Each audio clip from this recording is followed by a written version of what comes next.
Hello, welcome. How is it going on this Wednesday?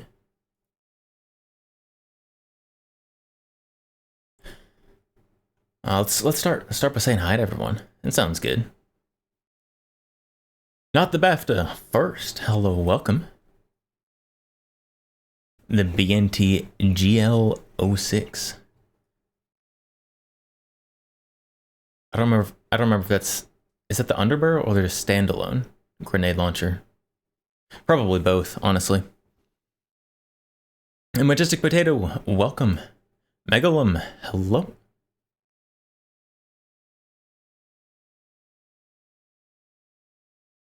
Nemo Arms Omen, Winchester Model 69. Nice. Actually, I have Winchester Model 69 magazine right here.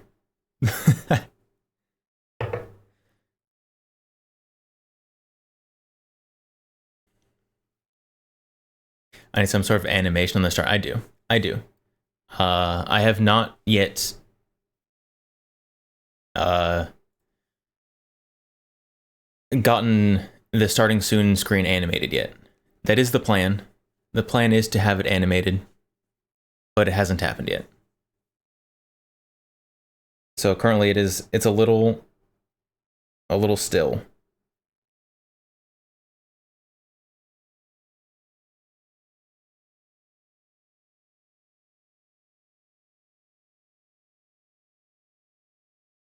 Yeah, eventually the starting soon screen will in fact move. Currently, it does not though.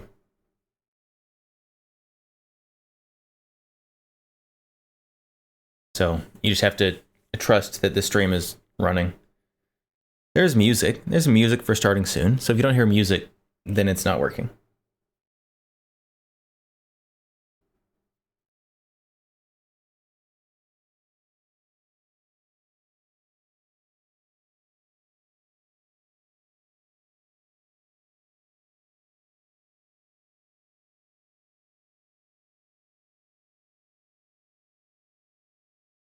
All right, today, we actually have a conversation topic. I actually have something specific to talk about. Instead of just starting stream and just kind of like trying to figure out what on earth I'm doing as we go. So,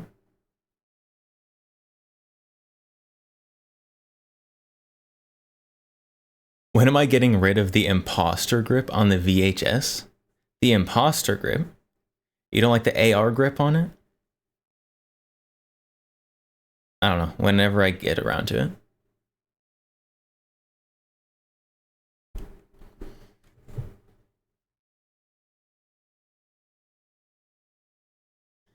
There is. Hello, welcome. But chat, today we have something new. Well, not something new. Something new to the stream. It is not new. Just like in general, but it's new to stream.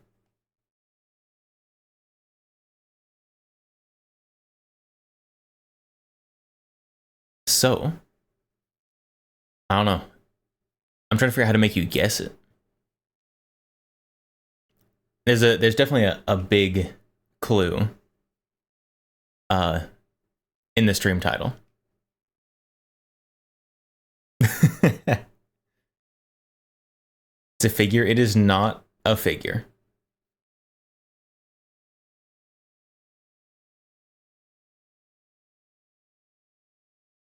How do we, if I show like any of this, it definitely like give it away for sure. We can M1216. It is not an M1216, although I do need to get one of those at some point.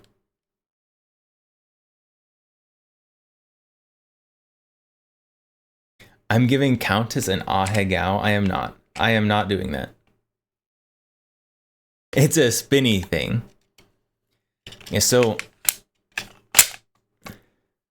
You get mag slap noises. Oh, let's see how good everyone's ears are.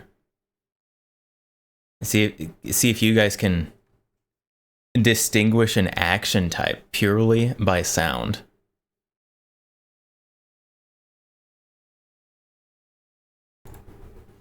Chiappa Rhino Nebula. No. We're gonna do a little bit of free ASMR.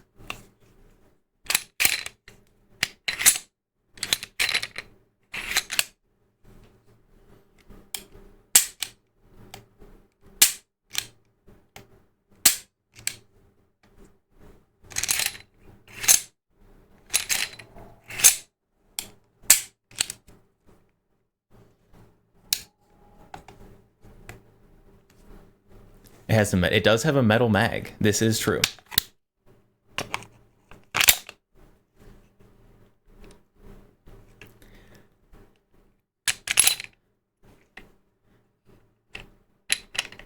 And these are not sold anymore.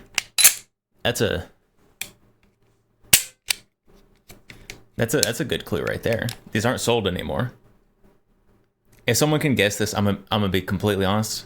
I'm gonna be very impressed.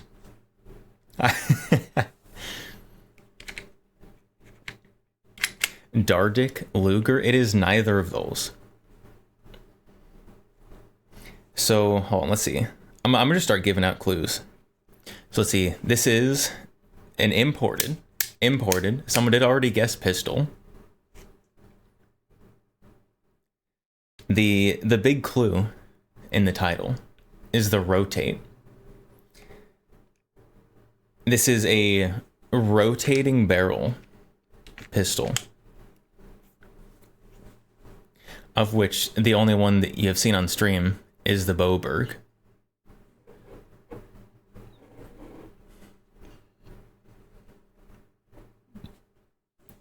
You could tell by the weird loose sound. Yeah, rotating barrel pistols have a very interesting action sound. The barrel moves a lot.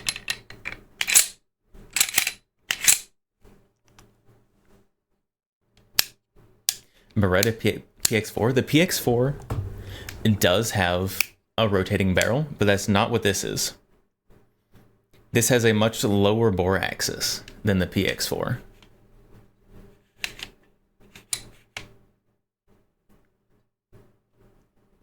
I'm trying to figure out what can I show on this. Ooh. See if I can just show that marking. See if anyone can guess it off that marking. Hold on. This is an interesting marking here.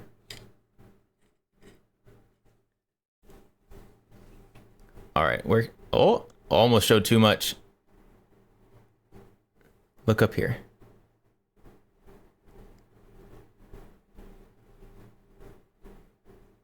It's got a marking on it. Look at that. Keltec? It is not a Keltec. It is imported.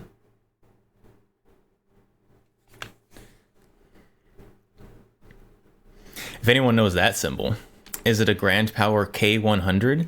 Getting much closer, but not quite. Not quite. Very close though, actually. You think you recognize it, but you don't remember the name? So far, Comrade Neko has been the closest. Oh, we can show the magazine. There's the magazine. Generic kind of Metgar looking magazine. It doesn't say Metgar on it, but it was probably made by Metgar.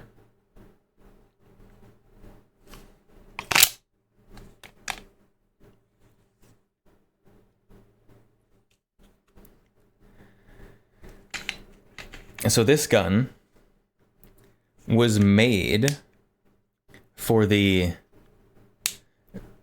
European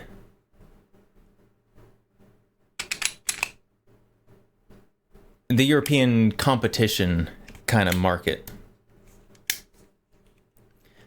Is Comrade Neko Excalibur? It is one of the Excaliburs. Yes.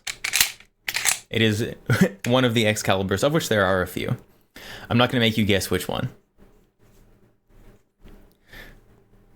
So, we have the Grand Power Excalibur Mark 12.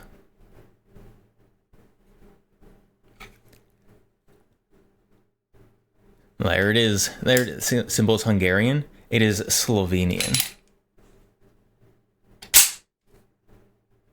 So we've got our fancy European market competition gun. Carmen, you have the Q100, so you immediately recognize the marking. That's like cheating. That's cheating. Yeah, so we've got the rotating barrel. You can see it in there. See it in there rotating. You can also see it through these marks on the side. You can see it rotate in there. But yes, we have rOtate. Rotating barrel.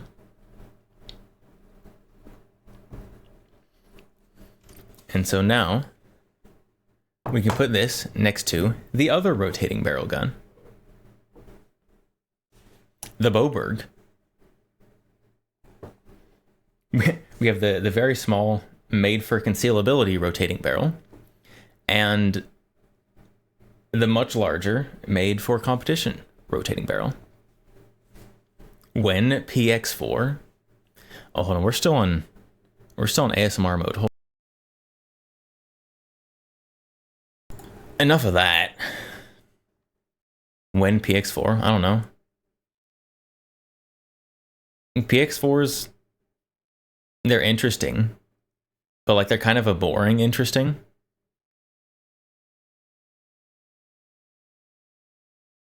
I think I would be more likely to get the Stoeger.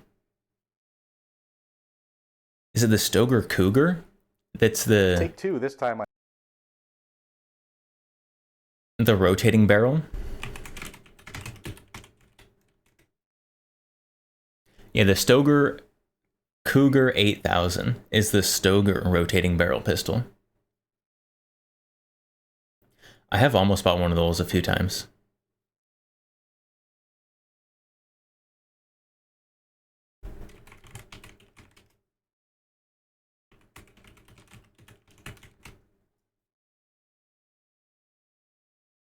They are also much cheaper than the PX4. The PX4 has, even though it basically is just the Gen 2 of the Stoeger Cougar, the PX4 has upcharge due to brand name.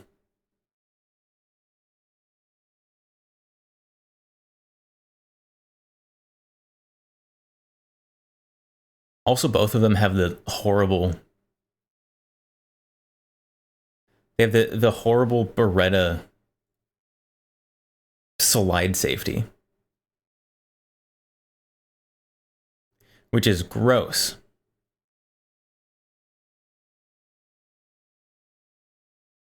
Yeah, Stoeger Cougar, another rotating barrel pistol. There are a surprising amount of rotating barrel pistols.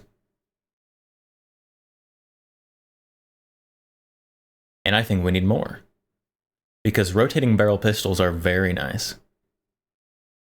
There's some physics magic that happens with a rotating barrel.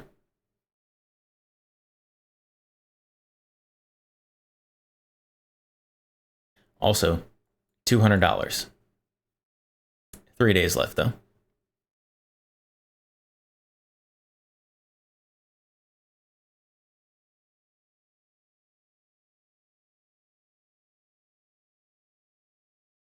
Okay, so for those who don't know,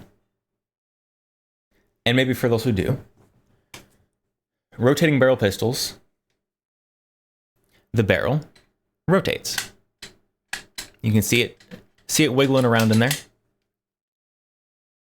Whereas other guns,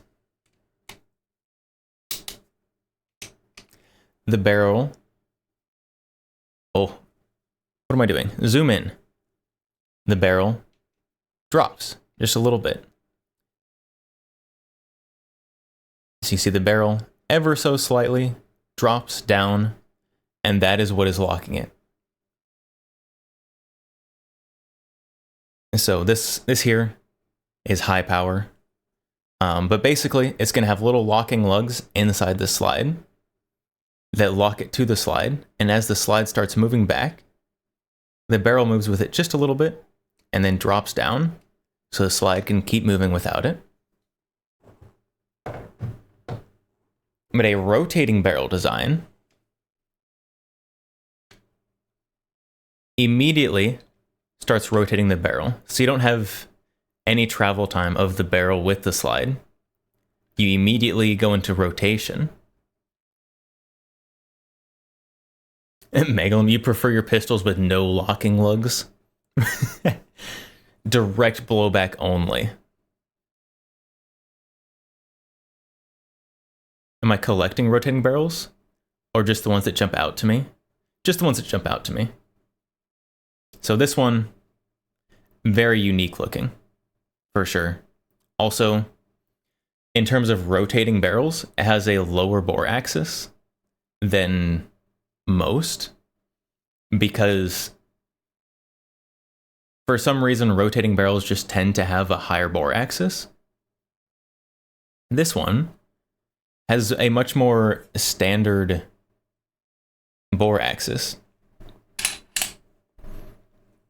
So the Beretta PX4 has a very high bore axis.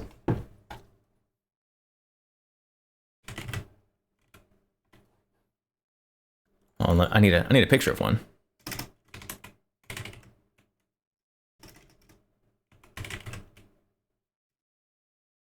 If I can type.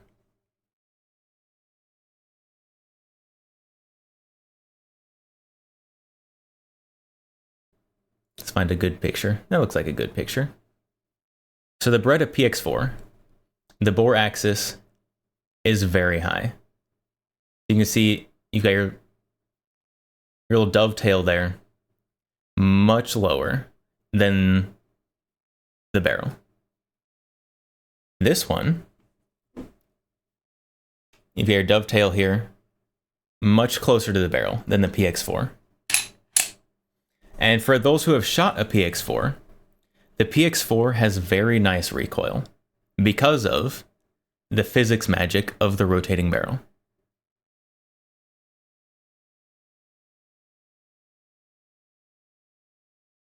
You genuinely love how much info Europeans etch on the metal of their guns. It's cool sometimes.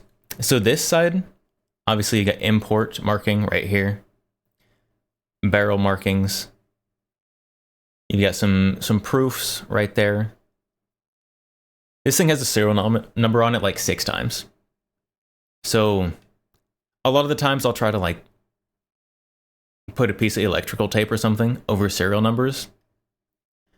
But there's so many serial numbers on this, it's not even worth it. And you've got your little Slovenian marking up there. On this side, you've got Excalibur, huge on the slide. It's pretty large, but it's pretty shallow, so it's not jumping out a whole lot. And you've got Grand Power markings below it. On the frame, you have markings on both sides up here.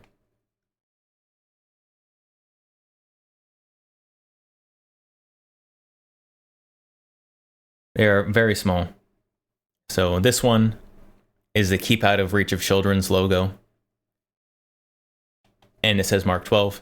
And then on this side, this one is the Made in Slovenia, Grand Power, and various patent numbers, very small in there.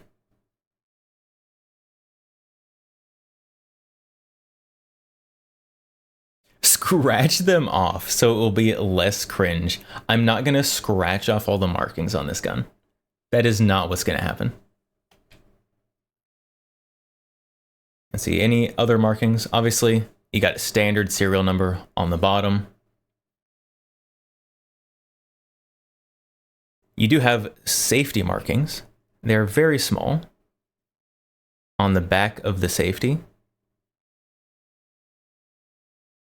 Oh no, those are very hard. There you go. Now you can see them a little bit.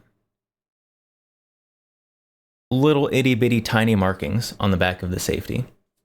It is literally a circle and an X that you line up with that. Or the safety just works how every other safety does. Up is safe, down is fire, and it's ambidextrous.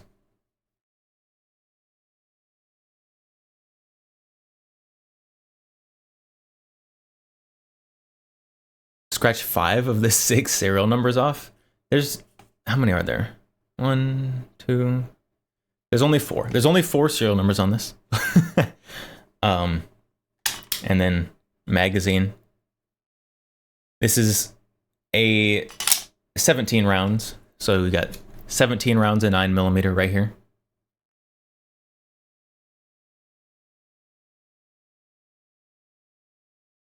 The fiber optic is nice as standard, and adjustable rear is very nice. So the sights on this, I am a big fan. I'm a big fan of the sights on this. So this is unloaded. So I'm going to use the paleness of my hand as the backdrop for this. But you have a very tight rear notch, and then a very thin fiber optic up front, which I am a big fan of.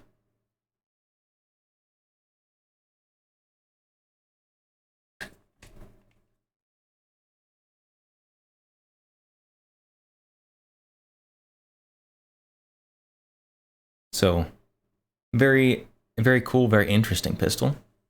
The trigger pull on this, we are still empty. The trigger pull, it is single double, or I guess double single. So yeah, long pull, short pull. The double action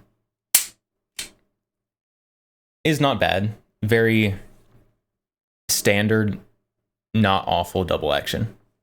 The single action though is very nice. It is very light. You've got a very short, very obvious reset.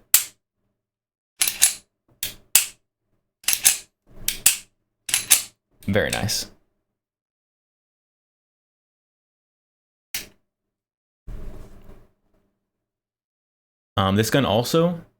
This gun came with 3 different recoil springs. So it's got the medium one comes installed, and it has both a lighter and a heavier one. This still just has a medium in it. And it also comes with different little safety paddles. The ones that it comes with from the factory are obnoxiously large, and I didn't like them. So I took them off and put the standard ones on there. I might put the other ones back on at some point, just purely because it makes it look a little more sporty. But the large ones are so large that it is obnoxious.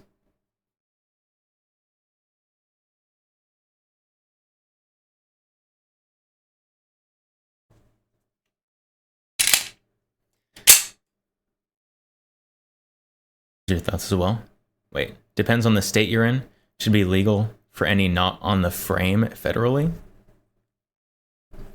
Yeah, so to be safe, don't scratch off any serial numbers on your guns. If for no other reason than, even if you're gonna like scratch a serial number on the barrel, which is not a part that is required to be serialized federally, it's gonna look gross.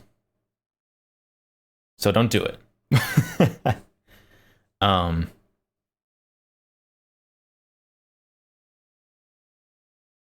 But go ahead and mark that one on the butt counter. the rotating barrel magic in this thing is a little bit of physics magic. So if anyone has ever held something that is spinning and tried to rotate it, like if you're holding a wheel that's spinning and you try to spin it in different directions,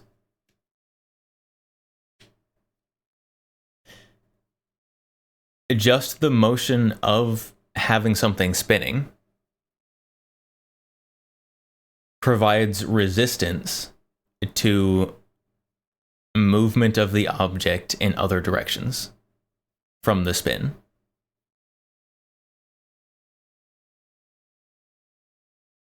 So, what having a rotating barrel does, even though it only spins,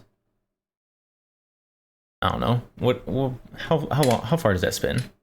A little over 45 degrees. So even though the barrel's only spinning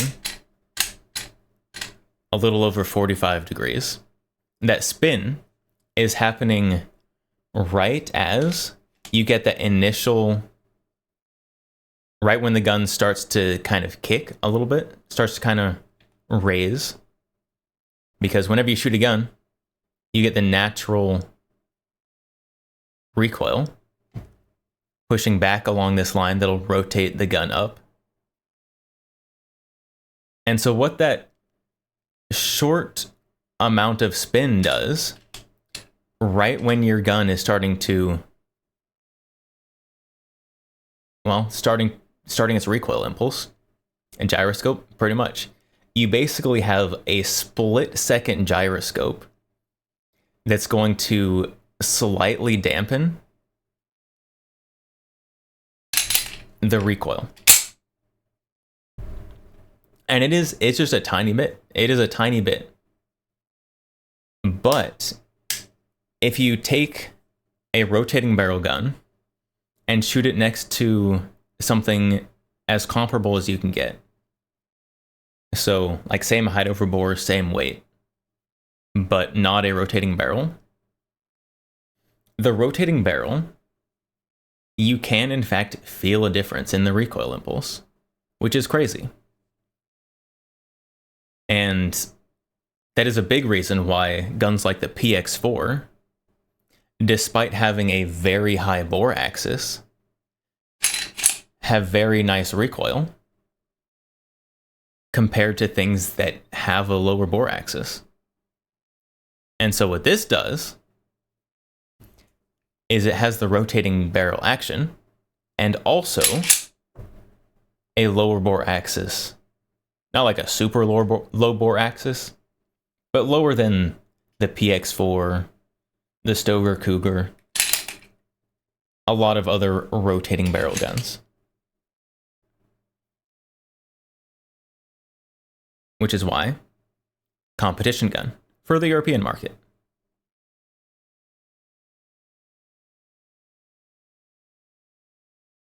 I'm emphasizing the legit butts so much, it's hard to resist.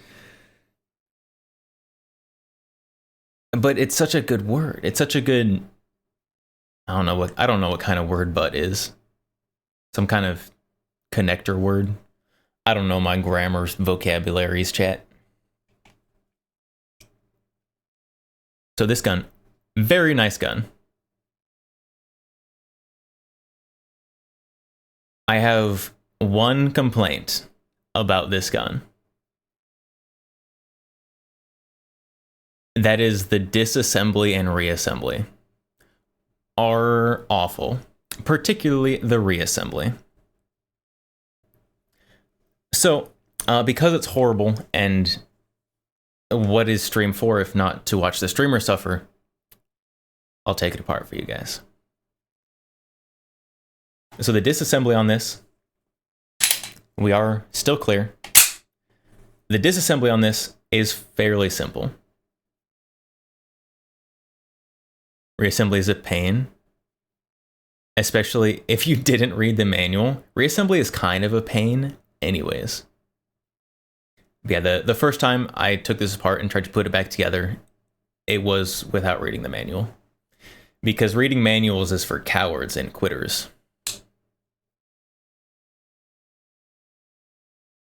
And people who want to know what they're doing, apparently. So to disassemble this, the disassembly is pretty similar to a lot of, I don't know, older European guns. So PPK, Makarov. So you're not going to pull it down on the trigger guard, but you've got this little lever right there. So you pull that down. And then, well, this is going to be weird to do up here on camera.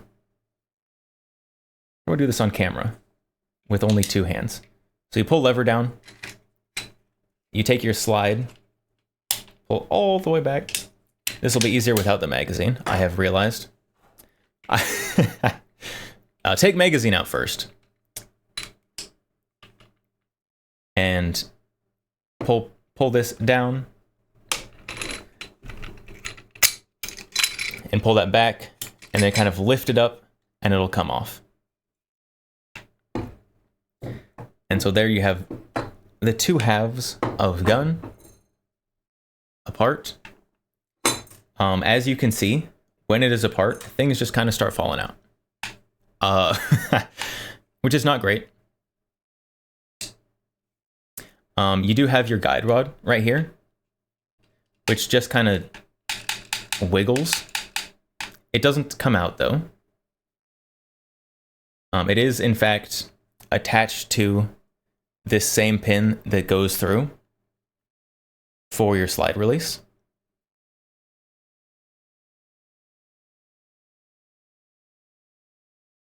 It's terrible. It is not, it's not ideal. It's not my favorite takedown.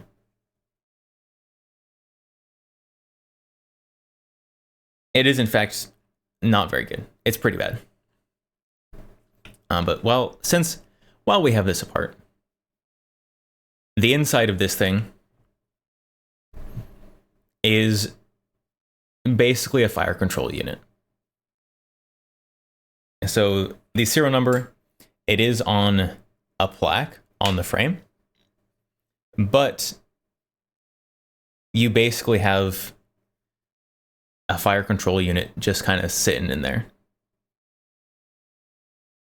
Which, honestly, probably is what leads to a lot of this trigger being so good.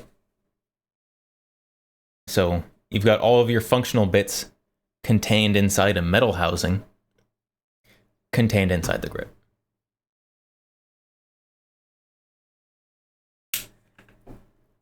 And then up here on our upper, our recoil spring has already fallen out. And up here, we have our rotating barrel.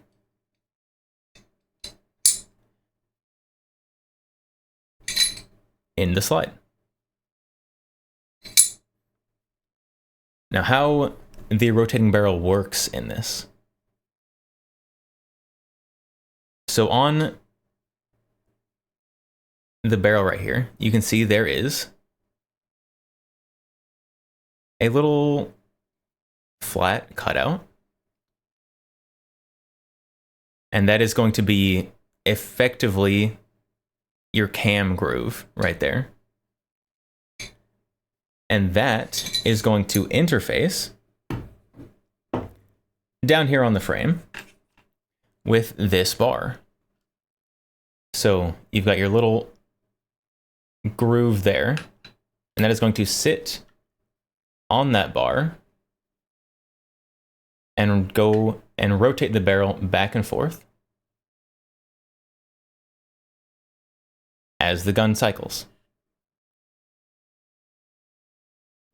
And it is actually surprisingly easy to demonstrate this.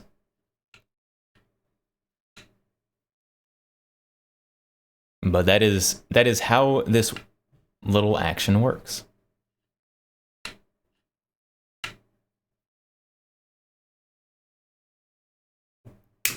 And for the terrible part, putting this thing back together.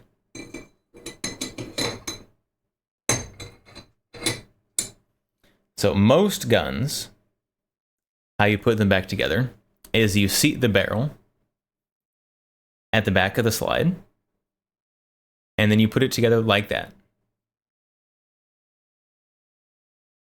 This gun doesn't do that. That's not how you put this gun back together. First of all, you have your non-captive recoil spring that you just kind of put on there. And then your barrel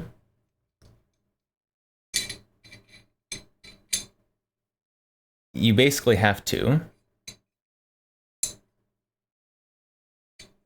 put in the forward position of where it would be and just kind of pray that it stays there while you put the bottom of the gun on it. And this is awful. Well, let's see if I can do this on camera.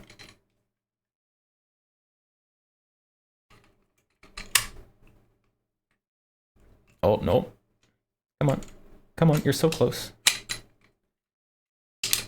Go together.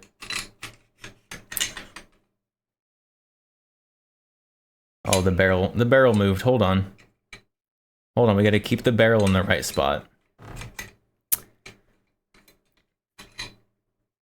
Oh, we're gonna get this.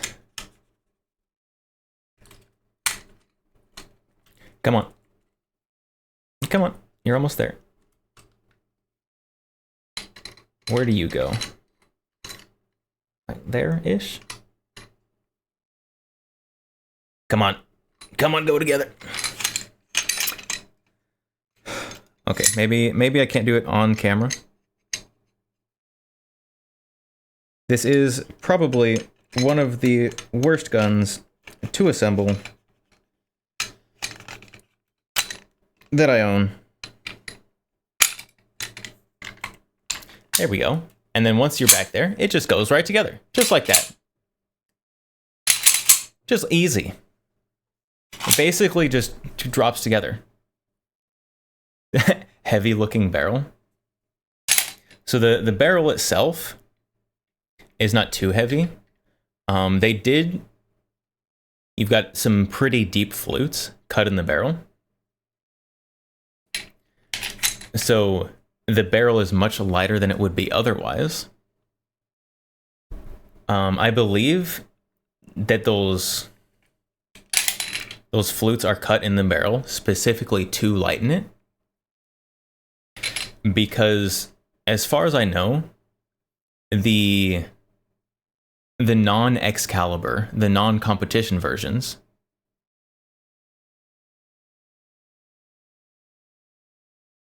don't have the little flutes cut out in the barrel.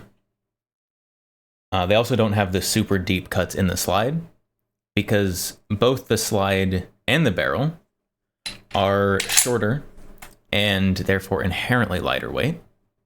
So the longer barrel, longer slide version has more cuts, more material removed to make them lighter weight. Now, how much of that is just to make it look cool because it's the competition market one versus actual functionality?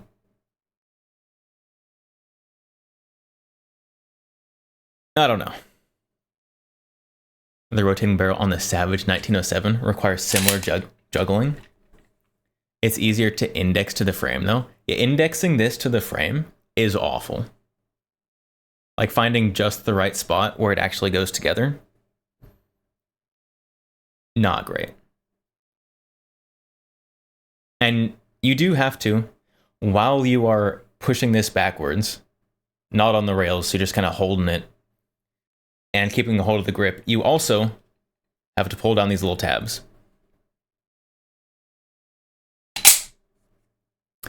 Because Grand Power hates you. No, they don't. But they could have had a better to assemble gun. What gun is that? This is the Grand Power Excalibur Mark 12.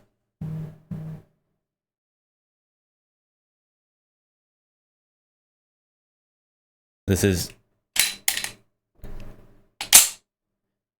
very, very cool European competition gun. They have discontinued this version. And now if you want one of these, unless you're looking for a used one, you will be looking at I believe they call it the Mark 23, is the newer version.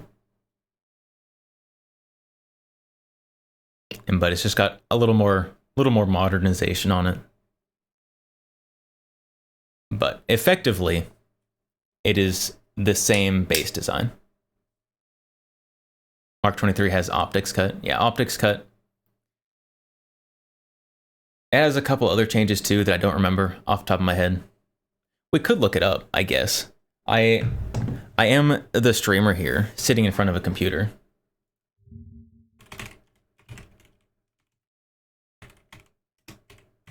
Mark 23.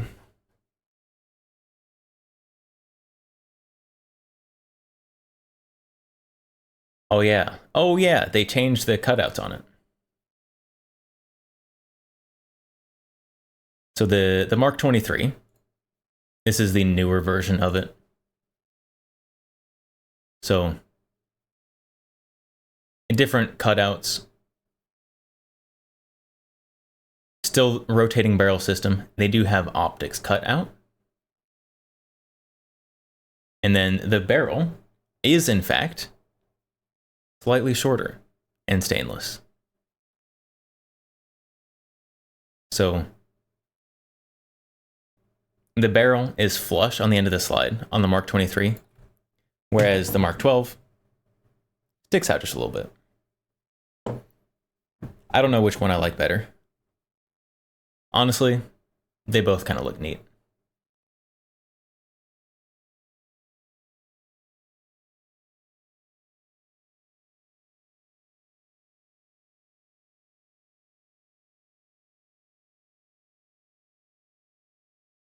I guess they also changed hammer profile a little bit. This is the safety that I took off. Extra large safety. I put the smaller one on. So lots of small changes. The backstrap. The backstrap was a change as well. So the Mark 23 backstrap just goes up to here.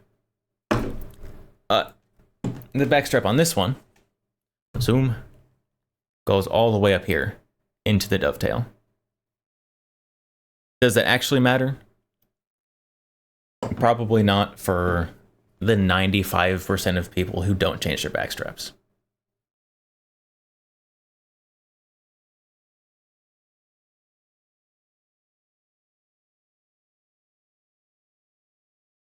So lots of little changes between the Mark 12 and Mark 23. The biggest change, though, from a functionality standpoint, is the optics cut.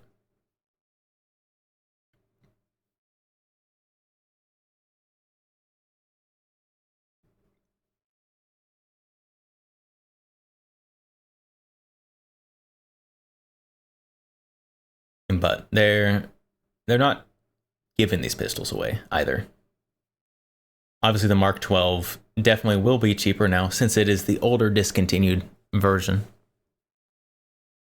I don't know what they're going for right now, honestly. But the Mark 12, what are they? What are they? They're probably like $600 or $700 now, if I was gonna guess.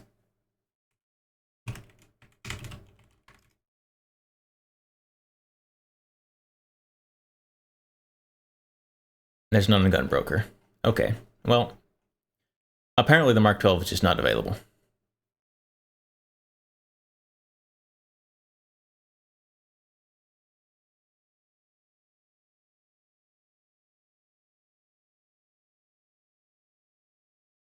But 34 times. I don't know when I said it. I probably did.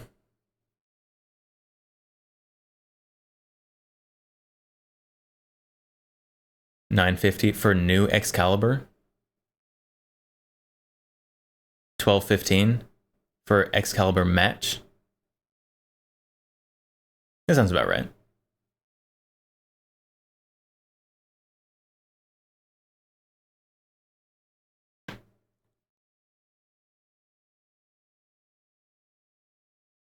So now I need, honestly, I have needed, but have not bought a holster for this. Because it is, well, made to be a competition gun. So if I never take it to a competition, then it's basically just denying it its purpose, which would be very rude of me.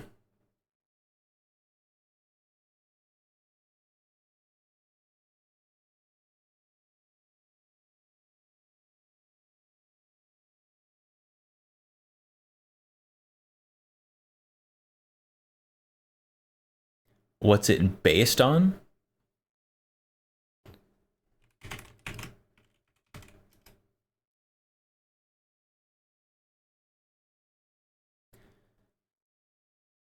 Like, what's the pistol based on?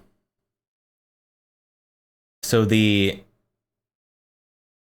guess the grand power, like a rotating barrel system. I don't know if it's, I mean, it's pretty similar to like the, what is it, the Savage 1912-ish?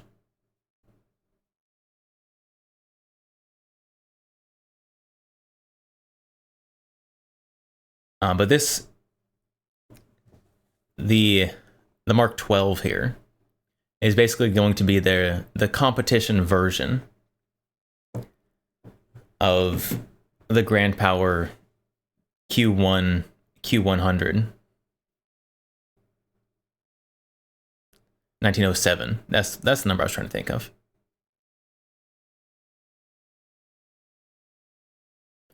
$1907 does not actually log. So I don't. Obviously, like most every gun nowadays is a copy of someone's gun, but I don't know what these ones copied.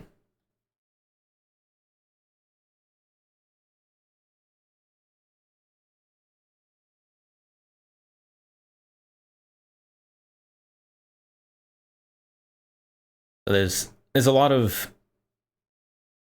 grand power pistols. They use their rotating barrel system quite a bit. They also have non-rotating barrel versions of the same things. So if you are looking for grand powers, or if you were looking specifically for a grand power rotating pistol,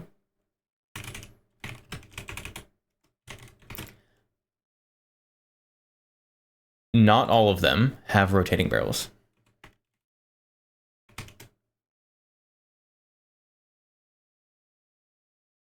And we can see that. You see this one, Grand Power Excalibur, looks very similar. Or at least looks very similar to the Mark 12. See that? That looks very similar. Very similar to this. Very similar. However, this one is a standard tilting barrel,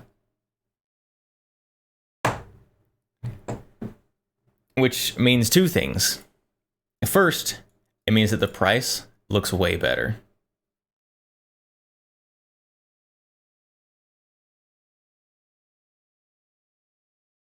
Second, it means you don't get the cool rotating barrel. The Excalibur.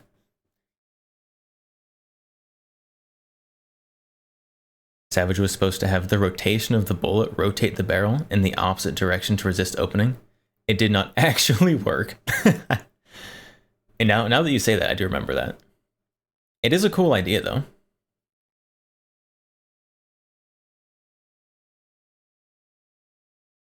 So chat, if you are looking to buy one of these cool guns because you want the rotating barrel, be aware that there's imposters out there that are pretending to have a rotating barrel. So this 580, while it says it's the Grand Power Excalibur, is a different gun.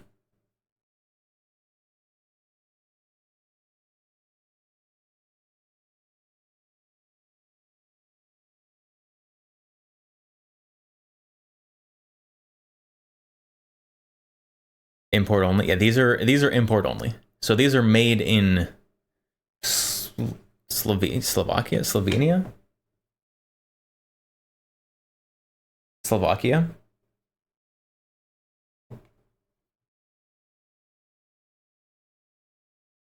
Imported to the United States in not huge numbers. If barrel is flush with the top of the slide, yeah. So you can see, obviously this is the newer Mark 23, but you can see the profile of your ejection port right here is different between the two. I guess we can, I have it right here. We don't have to click to the one that's not exactly the same. So you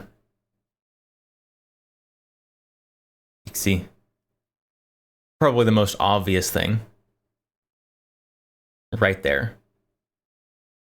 It does look different. So you do have flush up here. It's much more square, whereas this one is much more oval.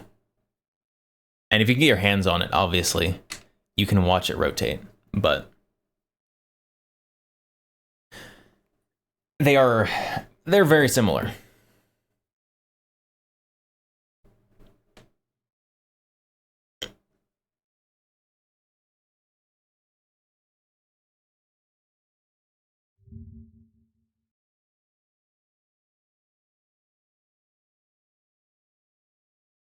What is this link? This is the one we're already looking at. Yeah, this is the tilting barrel version. So the 8088 UPC is the tilting barrel.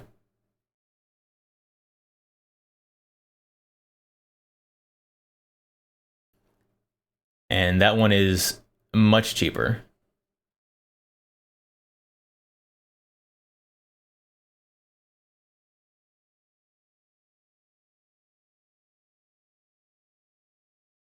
So if you're looking for specifically the rotating barrel, you want the Excalibur Mark 12 or Mark 23. The Mark 12 is discontinued. Sad day.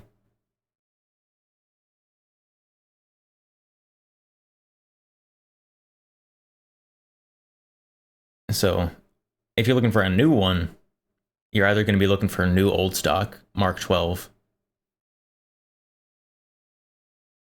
or you can just get the new Mark 23 for more money.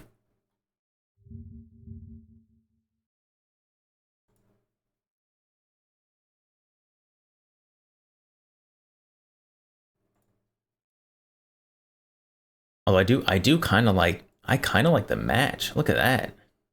It's got the full length rail.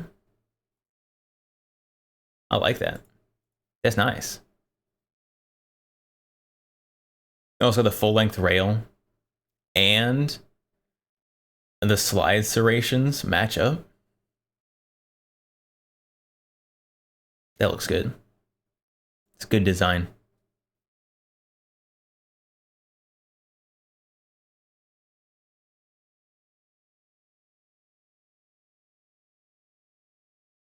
Excalibur.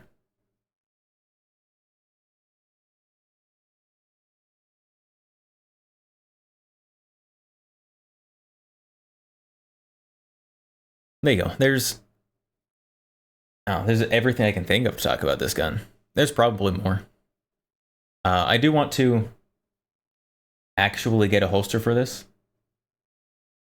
and take it to an actual match, because That is what it's made for.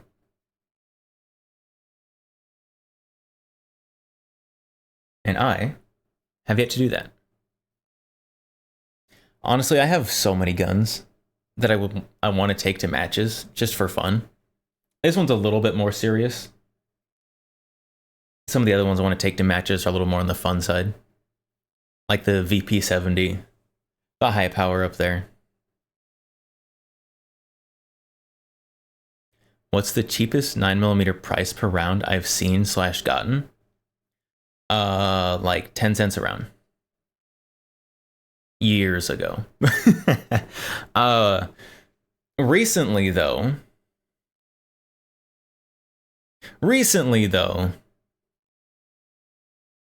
I don't know, probably like 25.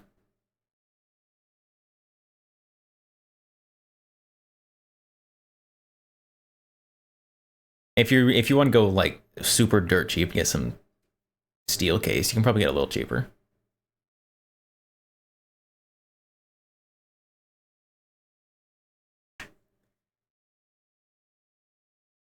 I also, I'm be honest, I haven't bought 9mm in a while because I have a huge stack of it.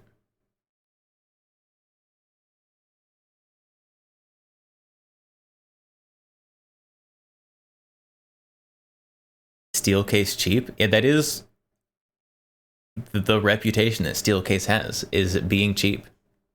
That's the whole reason to buy a steel case. Unless you have an AK or something and you want to have the authentic AK experience.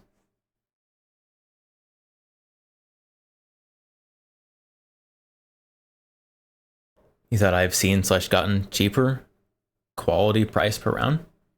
I mean, I have not gotten any. That doesn't mean it doesn't exist out there.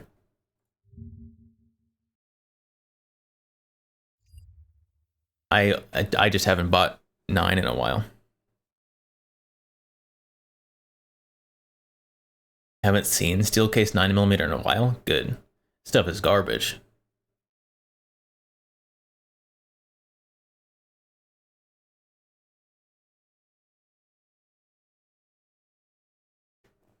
I've seen steel case. I've not bought it.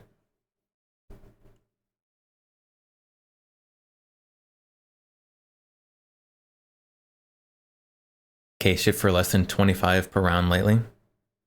That sounds about right.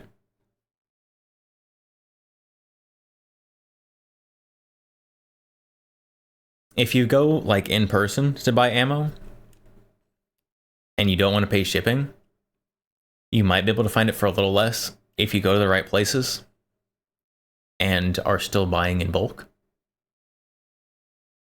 By go to the right places, I mean go somewhere that will sell it to you in bulk.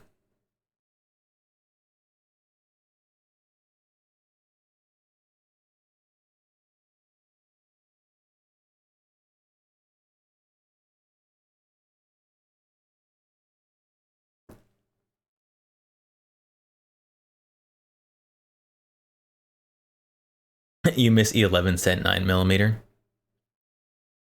Me too.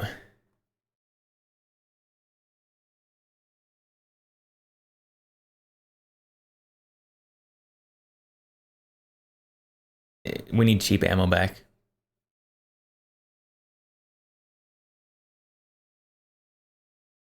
Tula and Wolf was pretty decent steel case. The other stuff ain't so great.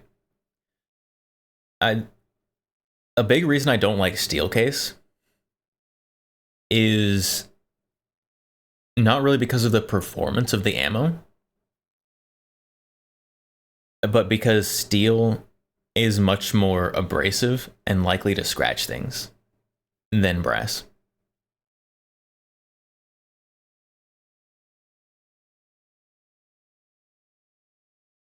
Steel is just harder on things.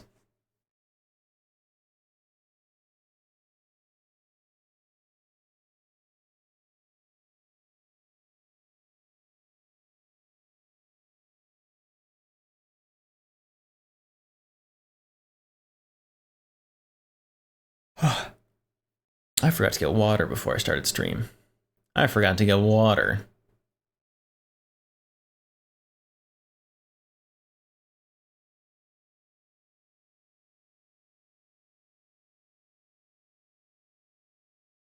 You can wait. I mean, I don't need water yet. I definitely could use some water. So I think I'm gonna go get some water real quick.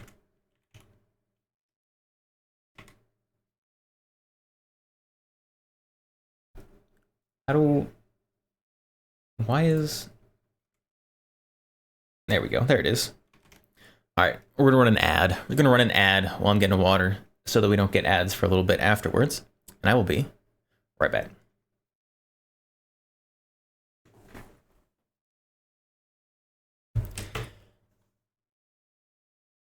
In the meantime, enjoy the music. And the guns. Enjoy the guns too.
There we go. Hello, now I'm back.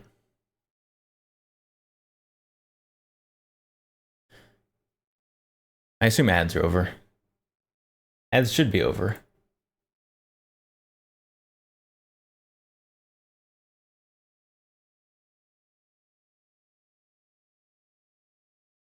But water.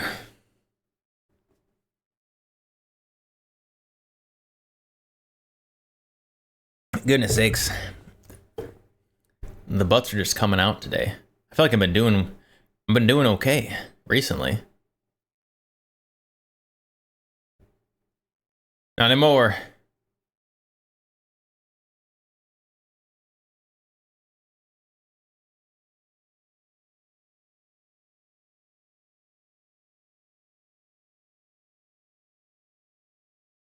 Have I tried a sauerkraut with tuna and mustard?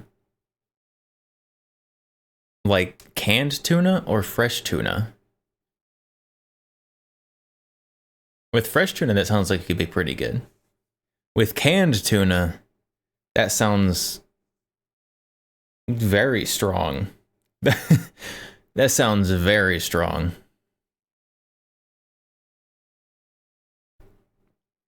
Canned solid white tuna. That sounds...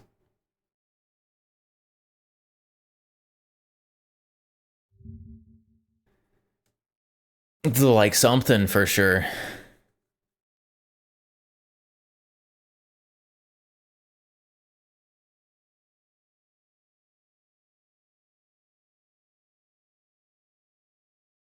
You're drinking sauerkraut juice right now. Very delicious. That doesn't sound awful, honestly. You are talking to someone who drinks the juice out of the pickle jar. And the olive juice out of the olive can.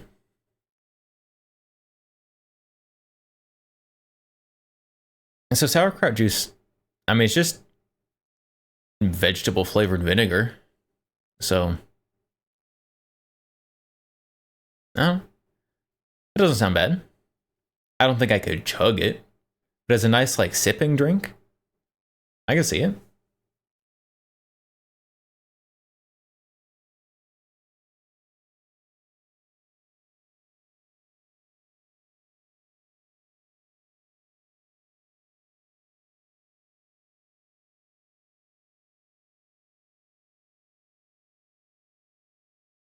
It's good for you. Maybe. Maybe. Probably has electrolytes in it. If nothing else. Next, I'm going to tell you that I drink hot dog water. No, that's gross. Nobody should drink hot dog water. That's awful. However, I don't throw away the hot dog water. I put it on the dog's food. And the dog gets a nice extra treat in their dinner.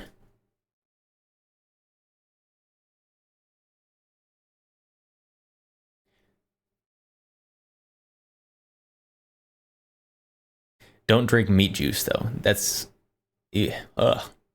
Ugh.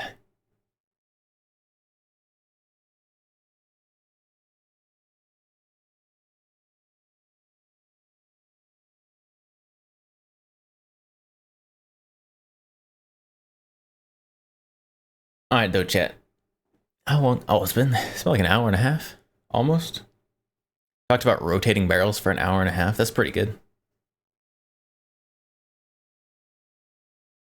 Gonna cook it. Cook the hot dog water. I mean, if you're one of the people who boils hot dogs,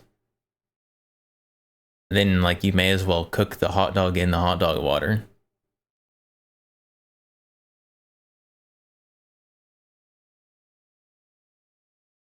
Or is that what you're talking about? Is that the hot dog water you're talking about? Or are you talking about like the juices from the hot dog like pouch? Because that's what I thought of. Like when you open up the hot dog pouch and then like there's a little juice in there.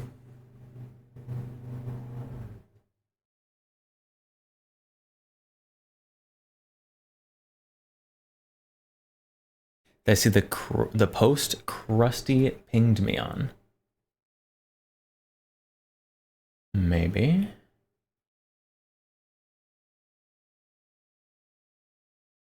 Maybe.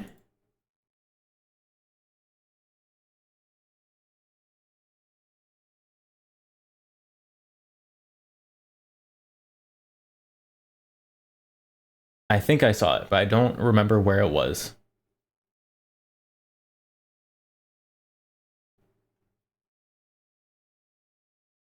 So, yes. Water the hot dogs were boiled in. If you're boiling hot dogs, you're making your hot dogs wrong.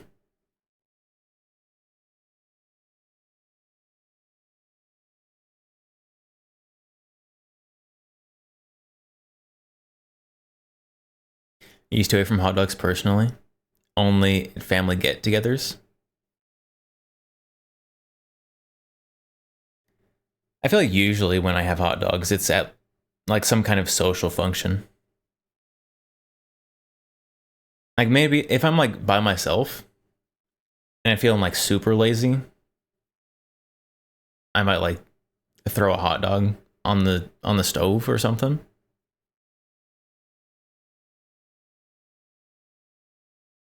But it's very rare. It's very rare that I eat hot dogs.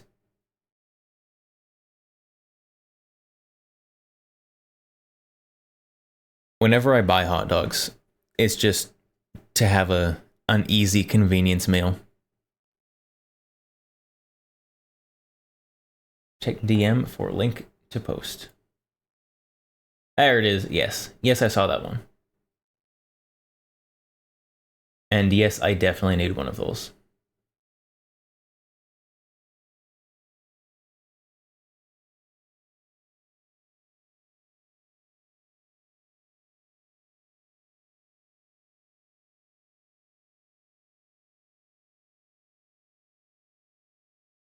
Really good hot dogs, but pricey.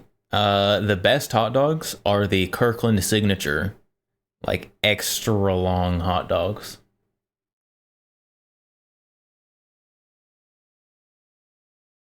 Those are the best ones. But then you gotta like cook them like in a skillet and like poke them and rotate them and stuff. Don't boil them. Boiling hot dogs is gross. Don't do that. Ideally, you cook them on a grill. And then the next best option is like on the stove. And then in the oven. And then, I don't know, like the air fryer would be better than boiling a hot dog. I mean, you put a hot dog in the toaster before you boil it. Like that's, don't boil hot dogs, that's gross.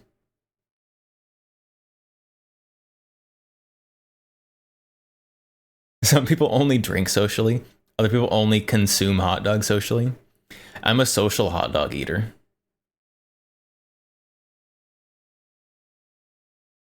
Chat, are you also social hot dog eaters? Best hot dogs are pigs in a blanket? Yes, this is true. But even a pig in a blanket is better if it's got like some kind of sausage in it.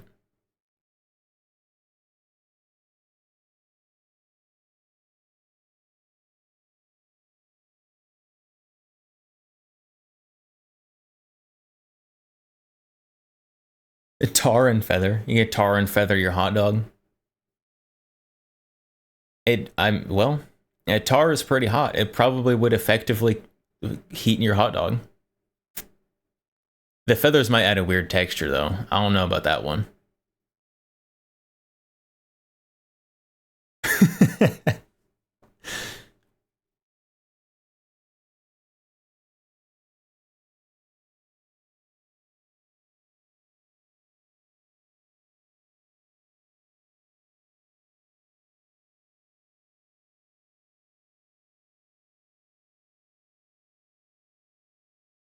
Oh my goodness, why am I yawning? Why am I yawning? I got so much sleep.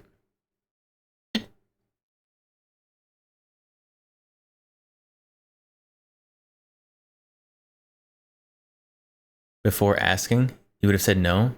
Looking back at the handful of hot dogs you can recall eating in the past year, you guess. You're a social hot dog eater. I think most people are social hot dog eaters. Anyone who says they're not a social hot dog eater, it's probably because they just don't socialize.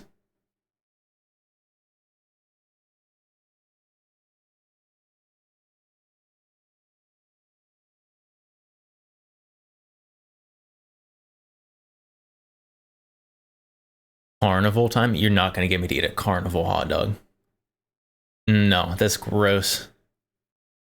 Pay like $15 for a boiled hot dog. Ugh. Ugh. I'll starve. I can go a day without eating lunch. I'll just wait till I get home.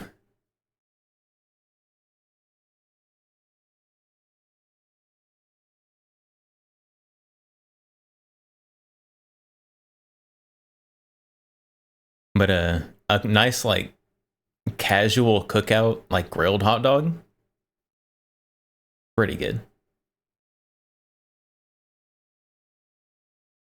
And you gotta have like some pickles or relish on there.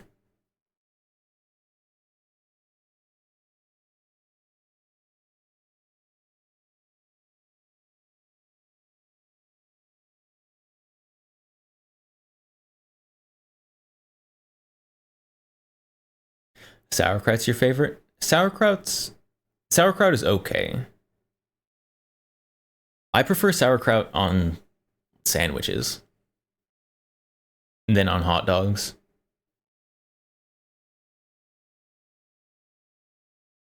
Because I don't know, a good sandwich with sauerkraut on it, very nice. Makes you feel good after sauerkraut. Just cabbage and vinegar.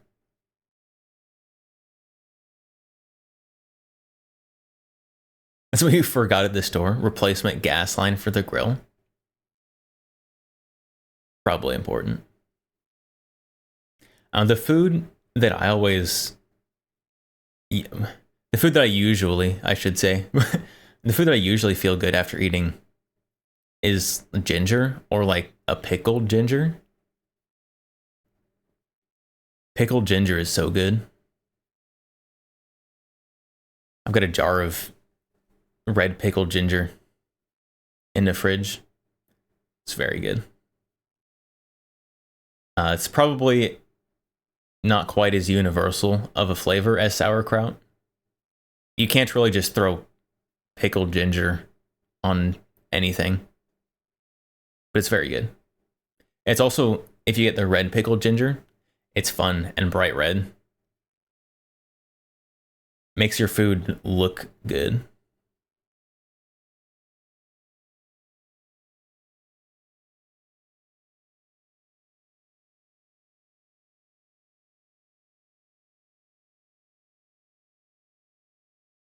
Need to try it. It's very good. I'm a big fan of ginger.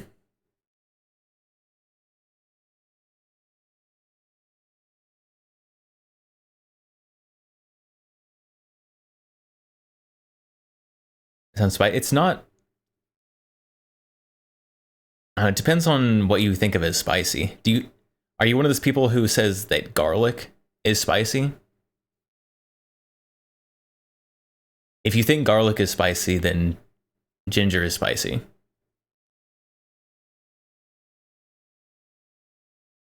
Raw, yes. It's kind of that kind of flavor. A pretty sharp flavor.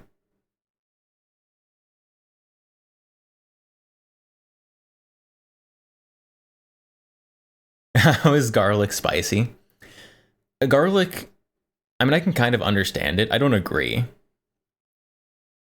Garlic is not a hot spicy, but as kind of a spice. Like if you split up the word spicy into spice, as in having spices, garlic is very spicy.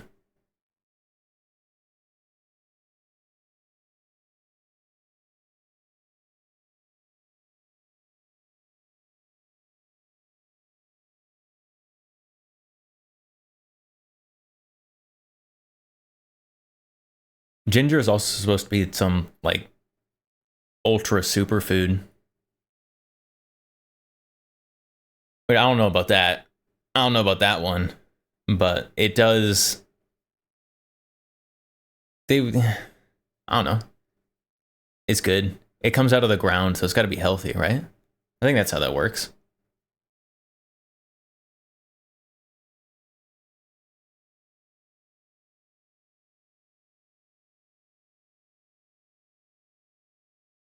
I don't know. I'm gonna be completely honest.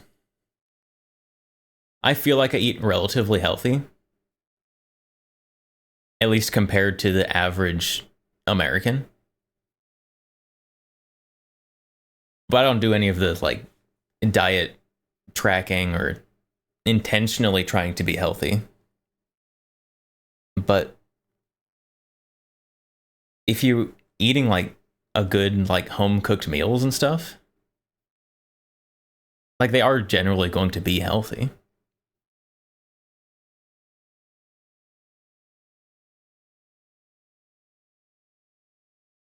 I use a lot of like vegetables and stuff in cooking. Obviously, vegetables are always better with meat. So I'm not one of those people out here like, yeah, for dinner I'm gonna have a salad. Like, no, no, no, no, no. For dinner you can have like a nice like ghetto stir fry made out of bacon instead of pork belly, and then you just put in a bunch of random vegetables in your fridge. Boom, healthy dinner and tasty.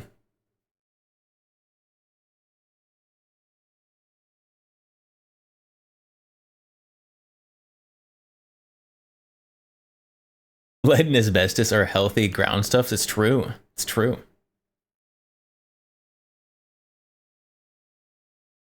Yeah, a little lead sprinkler. I actually have a like a lead shaker like next to my pepper, so that I can get just that little extra bit of health benefit.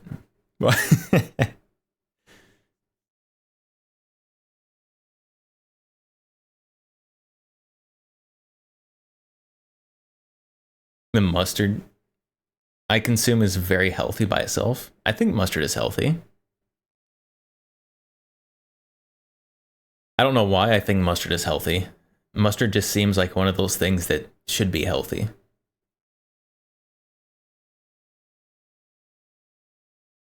So it better be. It better be healthy, because I think it should be.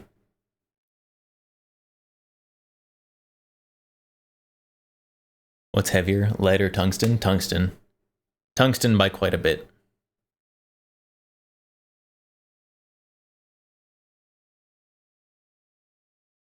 We need CCI making tungsten ammo. You can buy tungsten ammo.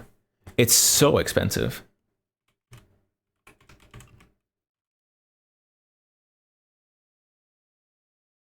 Let's see.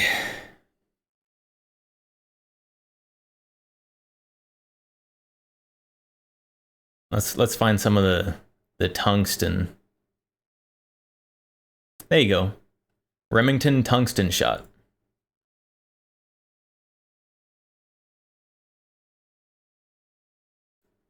So there you go.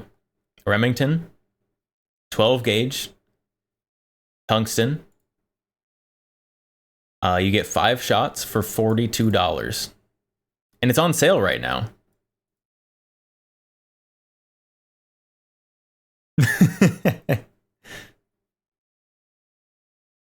So is that 840 per round.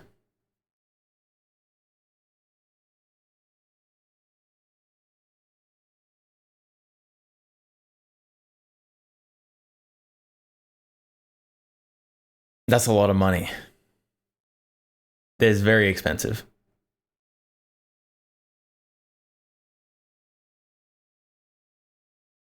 But you get Remington tungsten shot shells.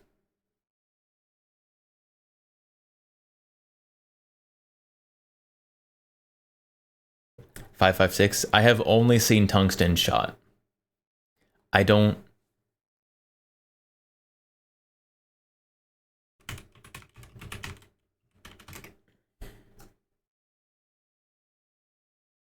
I know there's.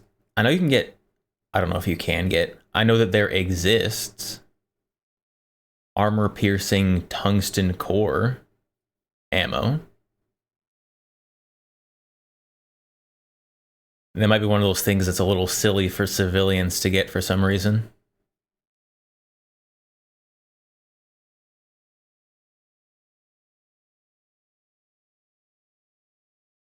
But there definitely is tungsten core rifle ammo.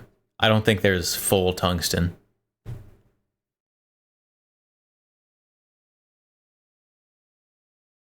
Tungsten's on the naughty list for pistol ammo. Yeah. If it was 2015, maybe. But in this economy, hard pass.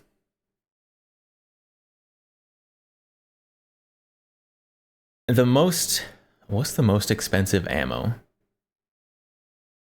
I currently have per round? Oh wait, I know what it is. Where is it? There it is.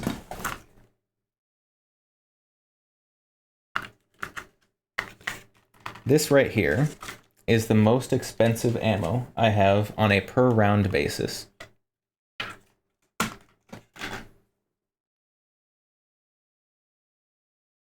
This right here. Mosin, it is not the Mosin. This right here is a 410 flashbang round. I have 3 of them.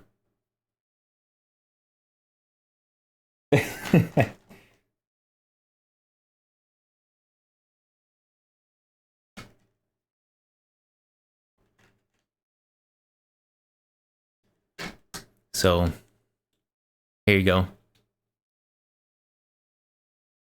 This is my most expensive ammo right here.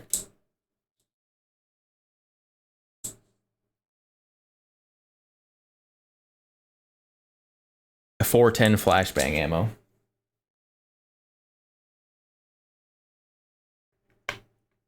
I think it's like, what was it?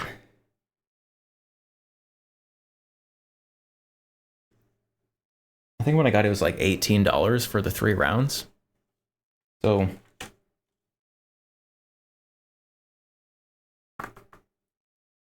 whatever that is, $6 a round. I can do math.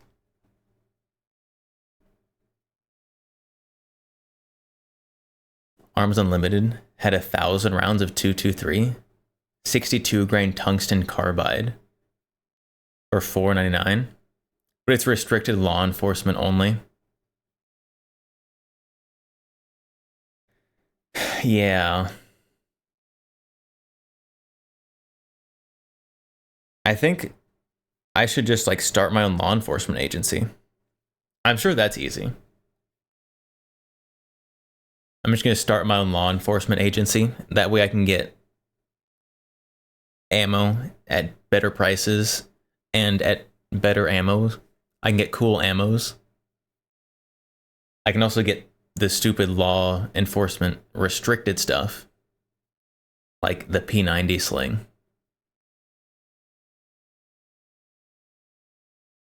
Just get an FFL and SOT. I mean, yeah.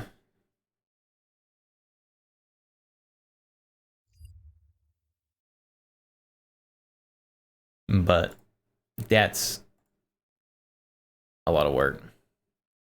As opposed to starting a whole law enforcement agency, which I'm sure just is easy.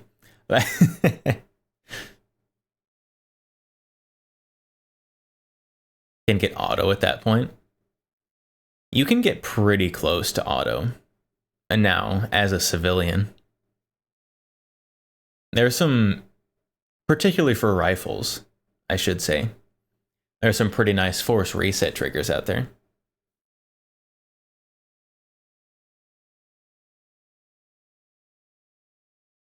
PMC. I'm gonna start the better version of Blackwater. The reason it's gonna be better is because we're gonna commit war crimes and then just like admit to it. Hot dog water. Yes, my new PMC organization. We're called Hot Dog Water. It'd be like the dollar store version of Blackwater.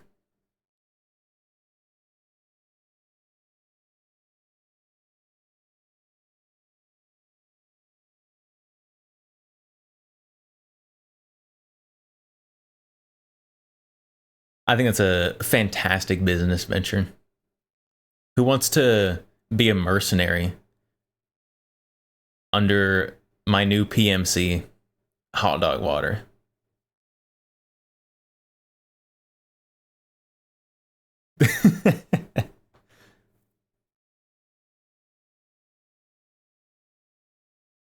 That'd be hilarious. If someone did that.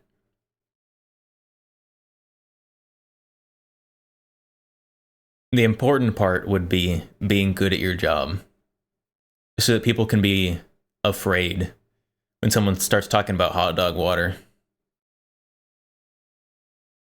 In a third world country and you start hearing about hot dog water, you know it's time to leave.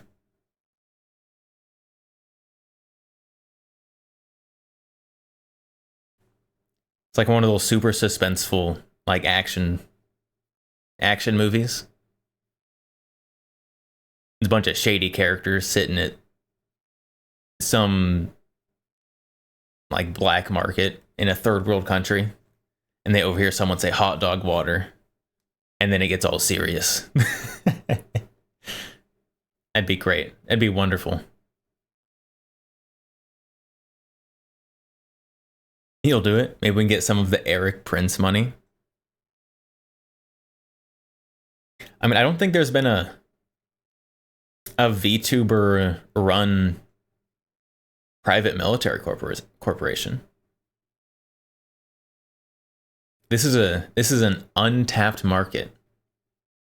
I'm sure there's so many people globally who just have been looking for a PMC to hire, but there just haven't been any run by VTubers, and so they just haven't pulled the trigger yet. I think this is a valuable market.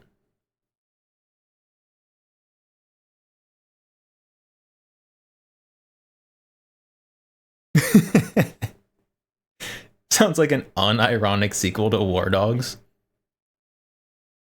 Maybe. So many people would go to war for their Oshi. It's true. Can you imagine? Can you imagine? The Gargura army. Excuse me. The Senzawa PMC.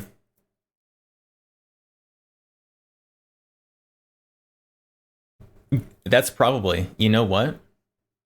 That's probably the disagreement with management that she had. Hololive wouldn't let her start her own PMC. So now she has to become an indie VTuber. We figured it out, chat. We figured it out.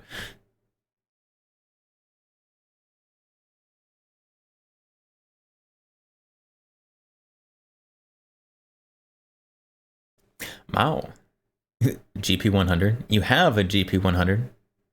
Very nice. Good FUD gun right there.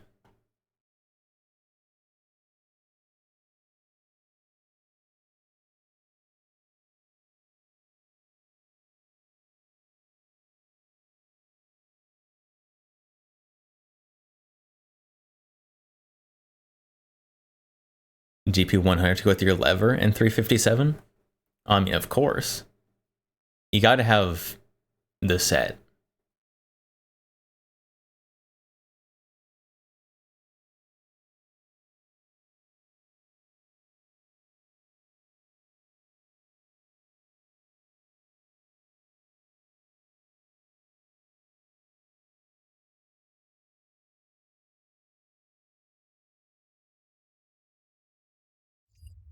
All right, chat. We have, because I've exhausted things to talk about easily, we have videos to watch. Because there's always a firearms content to consume.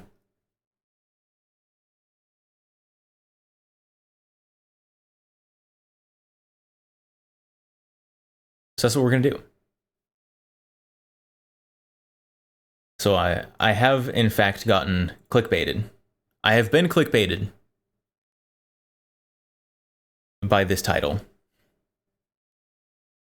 Korean girl smokes Americans at shooting competition.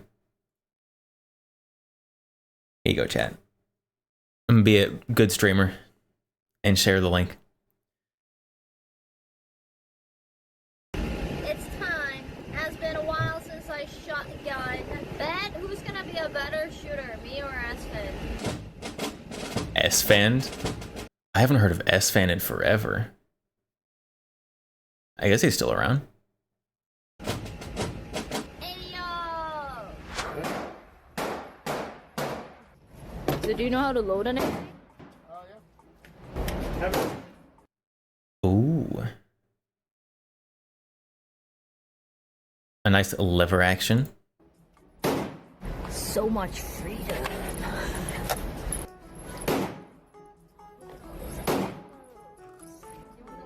You go first. Okay. Shady Oaks. Shady Oaks. Sounds like a retirement home, not a shooting range. Goodness sakes. Time to spread some freedom. Let's go, guys. You want the first one to practice? Yeah, I think for this one.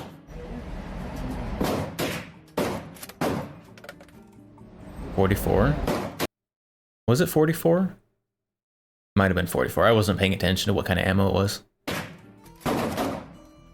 44 or 357. Not bad. Damn, you owe it. I know. Okay, you go. Is it just you put them in how many? No, not there. You're supposed to put it over there. Oh no, he's trying to put him in the ejection port. Turn this safety off Poor teacher. over here.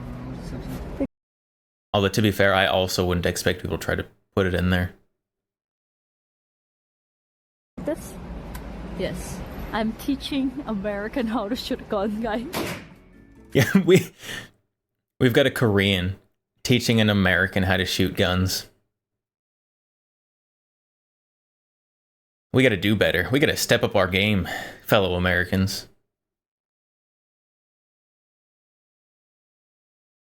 If you go to a retirement home, you want it to have a range. I also would like to have a range at the retirement home. Should I ever need to go to a retirement home?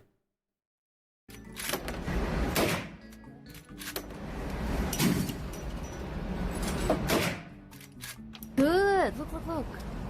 Oh wow, I did good too. You did really good. Yeah, that in was the both middle. kinda- Okay, so we should go farther. Yeah, we should go farther maybe. Yeah, because we were both like in the same. So now Yeah, we're a lot gonna do of lines actual bets. But okay, how about you yellow line? Yeah, yellow line. What is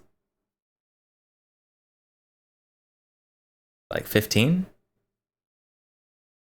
10 or 15? I don't know. I'm very bad at judging distances in a video. Hurt your shoulder? Nah, the wrist is too weak to actually feel hard. I'm strong. I like pain. That's why I like shooting shotgun. And then get bruise on my shoulder and I'd be like noise. Based. Okay, the second round. I also kind of like the bruise feeling after shooting shotguns.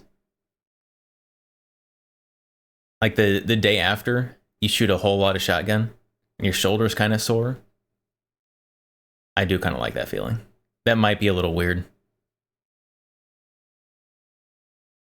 But that's okay.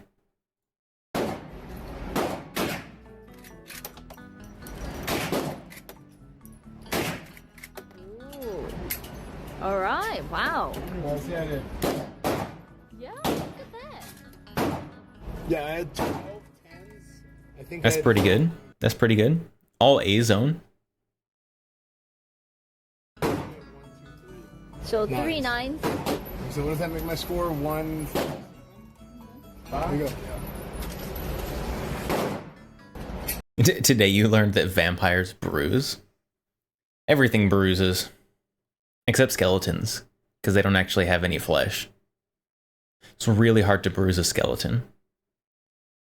Although I guess there is such thing as bone bruising. So even skeletons can bruise.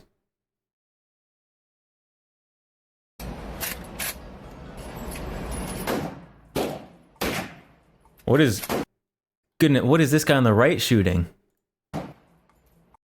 Oh, my recoil. This guy's handling recoil like he's shooting 50 AE.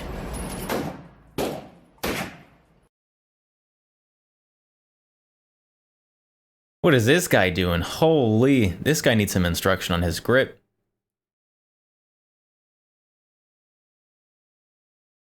His left hand completely just like left the grip when he shot. Ooh, she's balling up. Ooh, big shot. One fumble. Yeah, even the ones that you were out. Oh wait, you were hold on. barely out. Hold on, we're gonna roast this guy a little more on the right. Okay, so target, not too far away. Target's not too far away. Slightly further Balling up. than these guys' target. Ooh, big shot. Oh no. Oh no.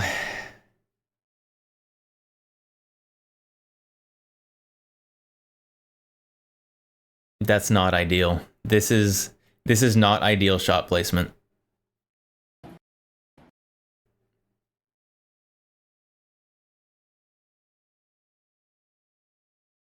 Suboptimal. That is very suboptimal.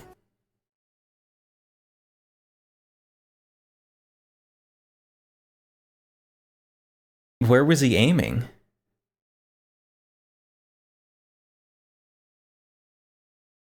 Oh, people like this are why indoor ranges are scary. This guy is missing center of mass body shots.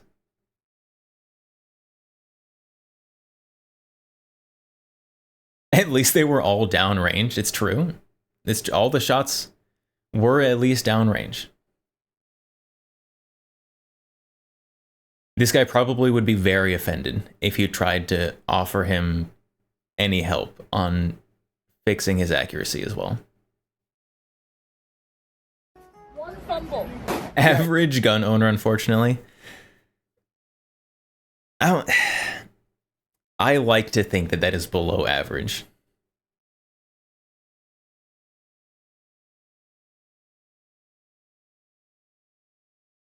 For my own mental health, I have to think that's below average.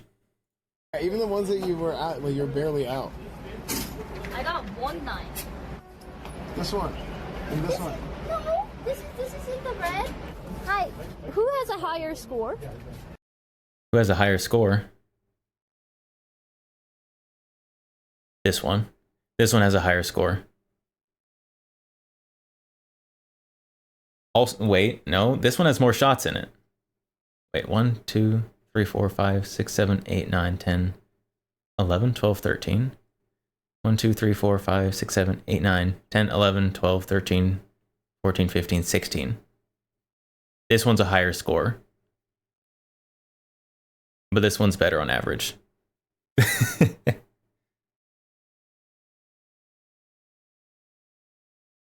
Below average never make it to the range after the first trip.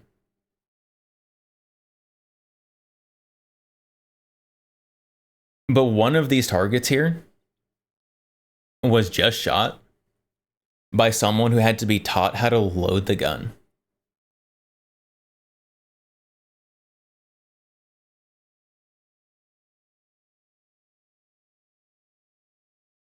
I don't know which one was which, but one of these targets was just shot by someone who had to be taught how to load the gun.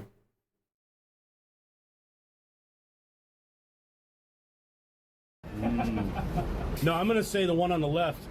This. Mm-hmm. Yeah. Only because the 2 shots in the 9.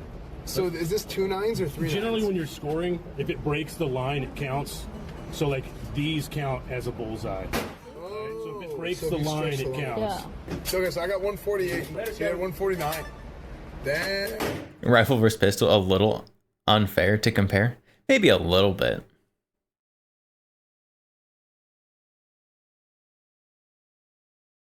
But they're probably going to get to pistols here in a little bit, and then we can compare that. Hey. Bye, Esther. I'll see you in the evening at your stream. Okay, so one Korean versus American. I won, but by a point actually. Then another American versus me. Let's see who's gonna win. I'll probably win. First Americans out. You're gonna humiliate us? Is that what this is about? So what do you want to shoot? I have my own. Oh, wow, true Texan. What gun do you have? I have a Glock and a Smith & Wesson. What kind of Glock and what kind of Smith & Wesson does he have? He probably has a Smith & Wesson revolver and a Glock 19.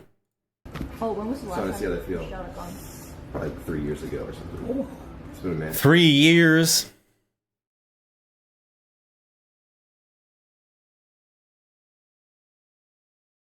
A Glock 19 and an SD9 VE. SD9, that's a good guess as well. Alright, so this guy is going to be a good comparison to that other guy that we were roasting in the lane next to them. We'll see how he does, because he has a handgun as well. With the bats, we could do the rifle or lever. I like handguns for competitions.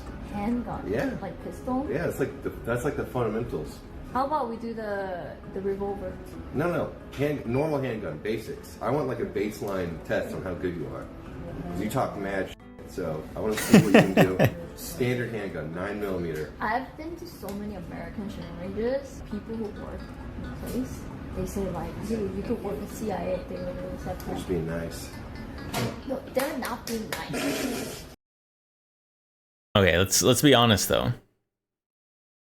With a few exceptions, most government agency shooting tests are pretty easy. There are some exceptions, don't get me wrong. Like the Air Marshal qualifier, more difficult. But government agency qualifiers are pretty easy. But anyway, okay, we're gonna try with yours. Dude, you look nervous. What? Nervous? Yeah, you look nervous. You look like you're like scared. Yeah, I'm shaking in my Hi, boots. can we? Where can we get the target? The paper target? Oh, it's in there. Oh, okay. Thank you. Yep, those are good. It's pretty standard 9mm handgun. Basically it. Oh, it's M&P 9. Okay, so slightly a step up from the SD. Good old M&P. My first carry gun was an M&P 40, because it was a hand-me-down. Nothing really to it. He's gonna do a little bit of practice.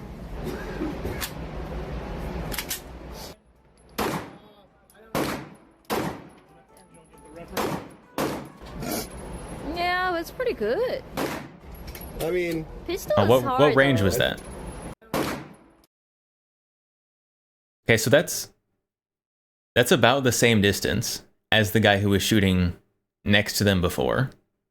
And this is this guy's first shots in 3 years. Yeah, it's pretty good.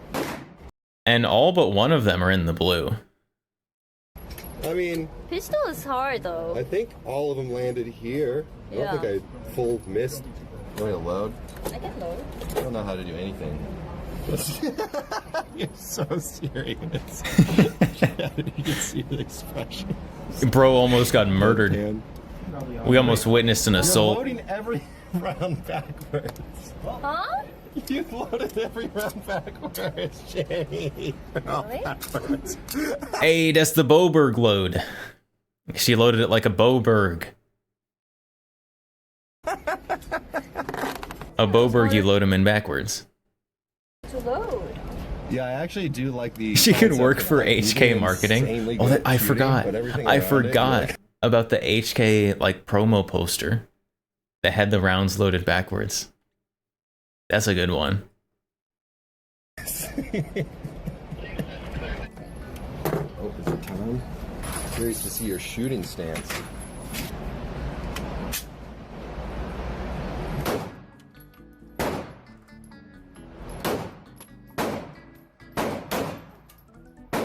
All right, how'd you feel? Difficult. Yeah. But look. You got a couple in here, but you love this bottom part. That's all right. That's pretty all right. That's I acceptable would have smoked you forever. for someone who doesn't That shoot was very real. often. I am acting You're right getting now. nervous, I think. I think you talk such a big game, you're a little nervous, man. Not good at This is shooting. This is shooting. Everything Icing on the cake. Okay, you know what? Bring it on. Bring it on? All right. Bring it on. We believe you, Ginny. Don't. I'm not really good with pistol though. You realize you're about to get smoked, right? I'm about to full. Hilarious with Cali attempting to ban semi-auto pistols. I think that there was a district judge who did in fact warn about that happening in a video dissent. Mr. Van Dyke. That was in fact something that he mentioned in his dissent for the California. What was the case? Was it a magazine ban case? I think it was.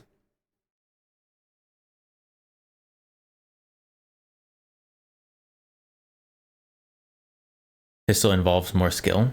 That's true. Pistol is much higher difficulty than rifle. Hold you like an omelet.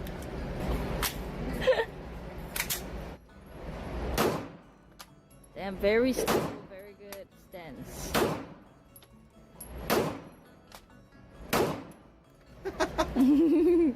All over the place. Streets. Damn, that is so bad. Oh no! What happened to his first target? How did he get worse?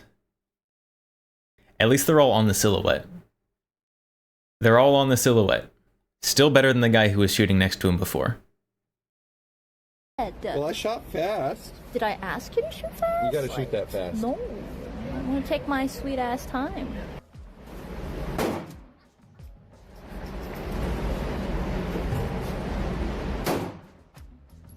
Small pistol, higher difficulty. It's true. Larger pistols, to a point. Yeah, There's a point where it gets so large that Okay, let's... it does get more difficult. Oh, that's pretty good. She just destroyed him. She just toasted that guy. Oh, that's pretty close. 8 points higher than me. Did you know that you are completely smoked right now? 8 points? I can make that up. I'm not gonna shoot fast this time. Well, now it's serious. All right. This is American pride and Texan pride. This guy's making Texans look bad. Can't believe this.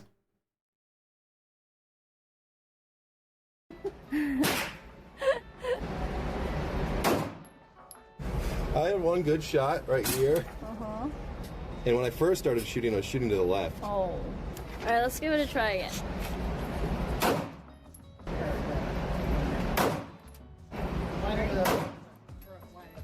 Hey, can you just load one round for me?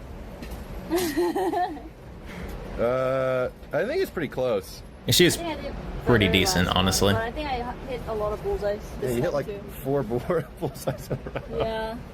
You know, I think it's time for me to swap over. She's pretty good. All right, Chad. She's pretty good.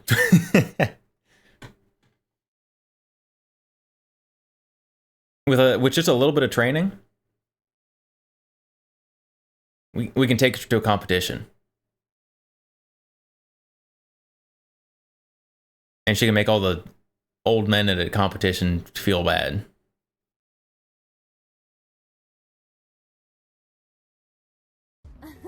So this is the gun that I trained on my childhood. This I've shot either 0. All right. Let's see. What kind of Glock is it? Look at this. This is a barrel modded Glock. What? 40 to 9mm conversion barrel. I just want to make sure before I load this with 9mm. Chat. If I load this with 9mm, will I die? You can ask outside. What on earth? Can I ask a question? What is that? I have a Glock with a modded barrel. This is 40 to 9mm, correct? So when I load this with 9, it's gonna be fine. It rhymes, so it's gotta be right. That's what I'm saying. I think it's fine. I've shot it before. It's just been a minute. This poor We're gonna give it a RSO. shot. Okay. I like this guy's attitude. I like his attitude. He's just like, I don't get paid enough to care. I like it. He's not liable for what happens attitude. Yep. That's good. I like this guy. I think I could be friends with him.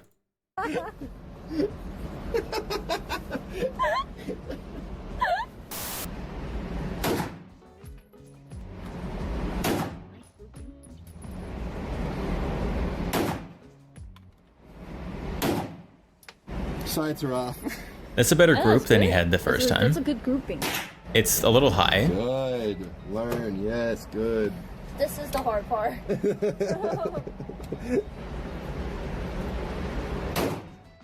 Malfunction. Bullseye. Bullseye. Literal bullseye. And I knew it was going to happen. Stovepipe. I was literally waiting to say bullseye. I see it. She's got a stovepipe. I'll take that. She totally missed. Oh, she hit him in the elbow.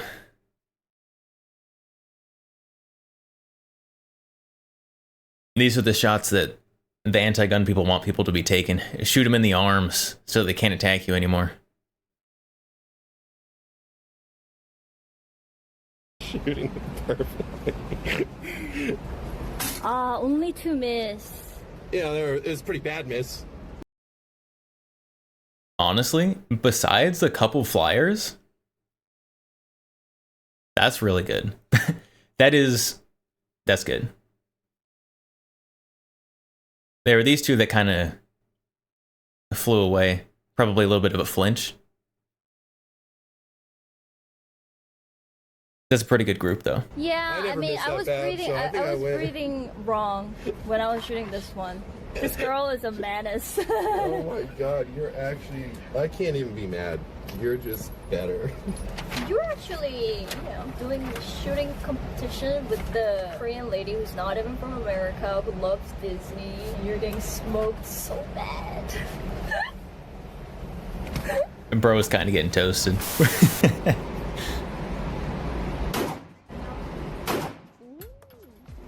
He's doing it. Headshot. Oh. I think that- Loves Disney. Red flag. I don't know. Old Disney was okay. How old is this video? Oh, 3 days.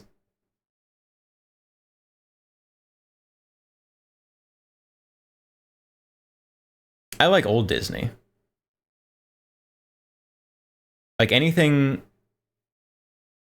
No, not everything. Like up to like Tangled.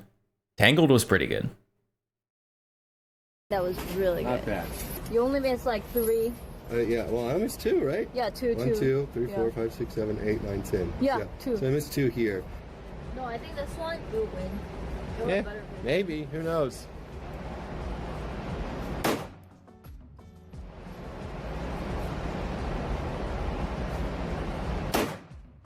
Oh. Oh no. 9, 10. Yeah. You shot these 5 all consecutively. Oh, really? This is when I started pissing myself. And I was like, Yeah, but then I went out of breath. yeah. Well, I mean, I'll take it. Because you obliterated me 3 times in a row. And then if I win by 1 single shot, barely, and you literally have a better 5-shot grouping, I'll take what I can get. Have fun. Cute. Oh, what is that? Gun is as big as Ginny. Look, that's not true. That's... Look at the sign. Is this a 22 or an actual 5.56? We'll be able to tell pretty quickly. Suppressor.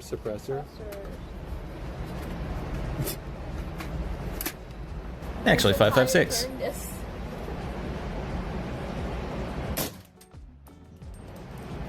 Headshot.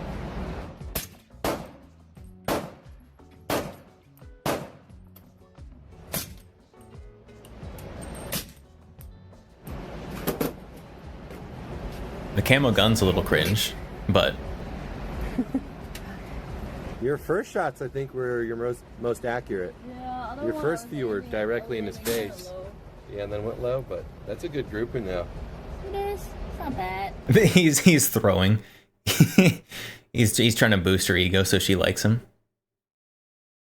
I don't think so. I don't think so. That's not Texas pride. Okay, your turn. It's really cool gun to shoot, guys.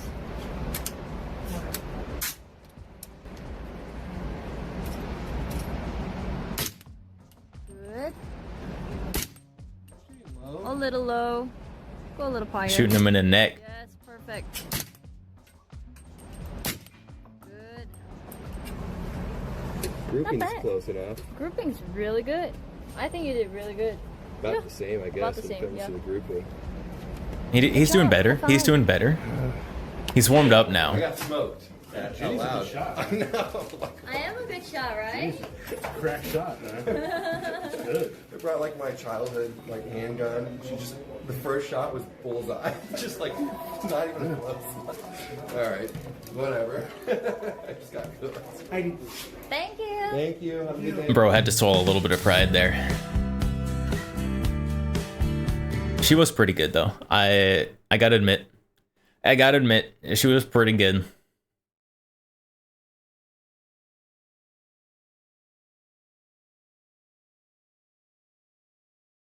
We gotta get her in contact with a gun tuber. Actually get her doing some cooler shooting.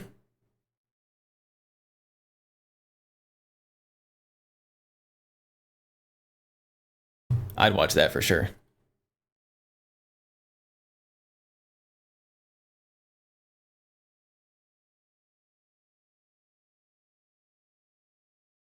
I was gonna love all the holes in the target holder, at the indoor ranges. All the shots that didn't hit the target, that just hit everything else.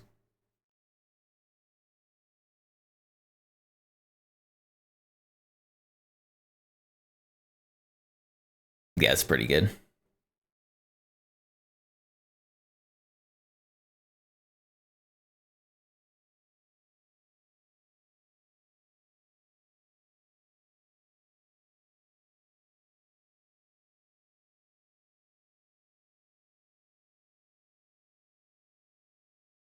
Now we just need to get her to go to some kind of actual competition. Take her to one of the like YouTuber ones where all the content creators go. Maybe one of the who does it? One of the like in range. I know that a lot of people don't like in range. Take her to like an in range match or something. Say what you want about in range, but the matches they put on are pretty approachable.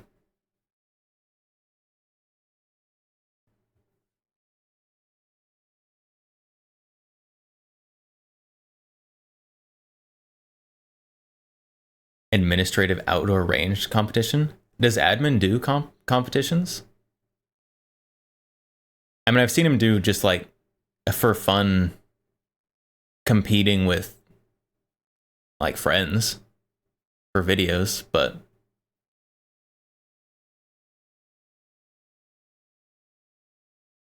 in range is pretty decent. The matches look fun. Yeah, I wanna do one of the in range brutality matches at some point. I think that'd be cool.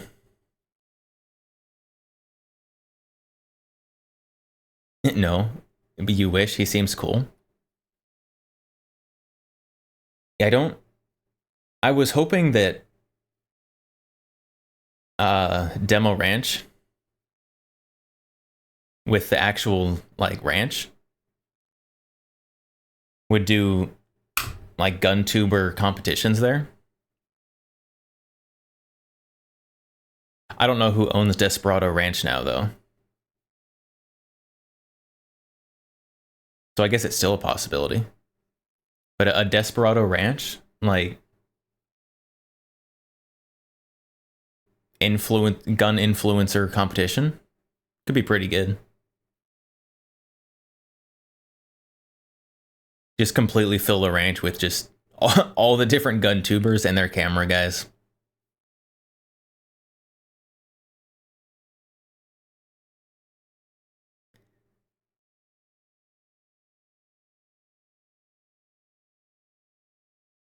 What am I cosplaying as? What do you mean, what am I cosplaying as? I'm not... What? I'm cosplaying as myself. What? Guns and Knives, hello, welcome.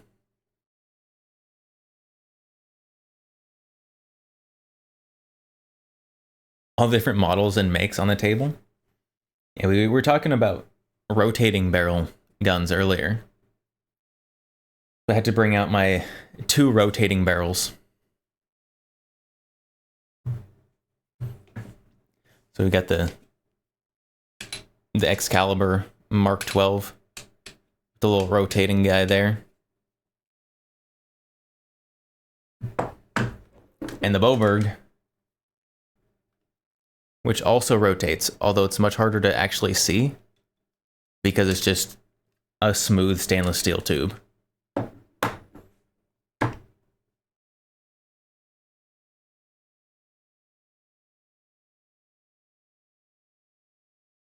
I need some bat ears to cosplay myself. It's true. I have almost bought many times those. They're not bat ears, they're cat ears. There's cat ears you can get for hearing protection. They just kind of go on top. Nekomimi ears? Yes. Oh.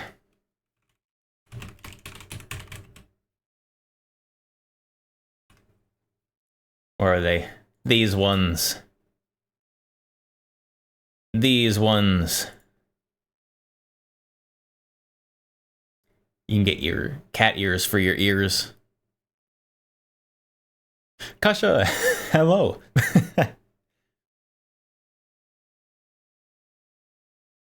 I don't know how well these would fit on the things that I currently have. I don't know how they attach.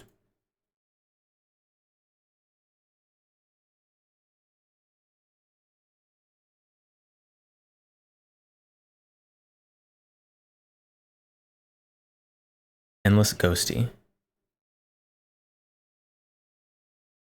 Hear you out. Nighttime. Calming music in the background.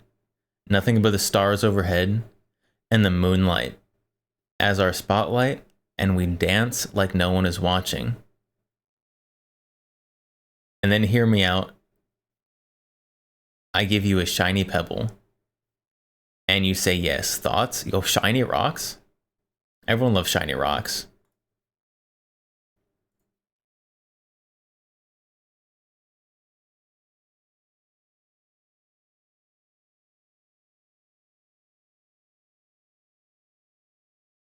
Do I accept? Do I accept? Trying to rizz up to a streamer?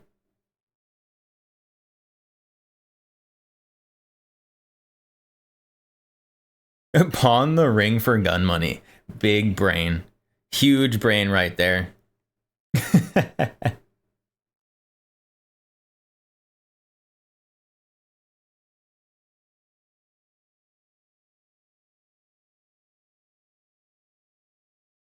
And so is this shiny rock? Can I sell it?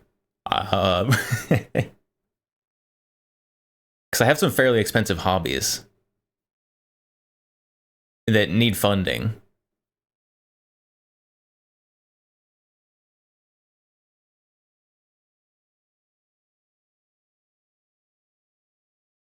It's rude. If it's a gift, if someone gives you a gift, then they're giving it to you and you can do what you like with it.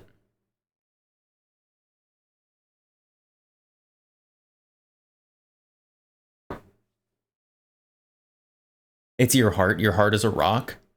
You have a heart of stone.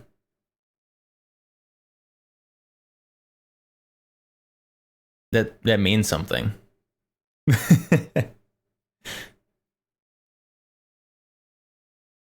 You can find my hobbies without selling your shinies.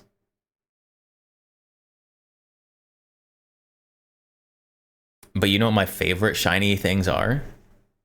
My favorite shiny things? Look at that. Look at that shiny rock right there. It's a nice shiny rock. It's like 3 different kinds of rocks at the same time. Gifts are a burden you must care for the rest of your days.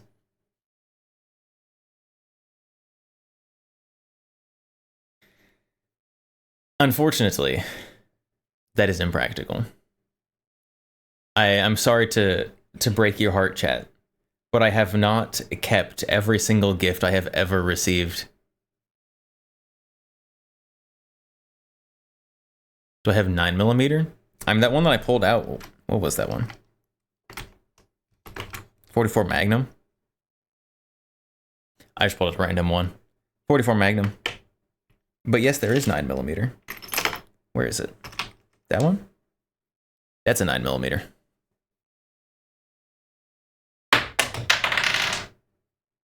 And now it's gone. I'll have to get that after stream.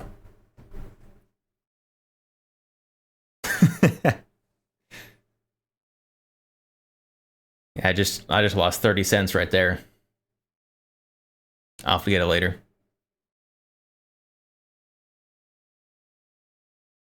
As the first and only one your dad taught you to use, I learned to shoot on 40 Smith & Wesson. This one, 40.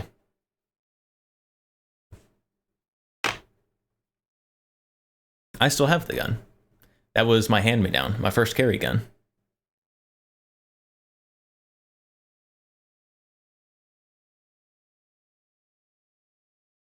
Four or 5 guns on the table are 9mm. This is true. A 9mm, 9mm, 9mm, 9mm, 5.56. Do I have Mosin round? Yes. Some nice 7.62 by 54 silver tip. Very, very long boy, long bullet.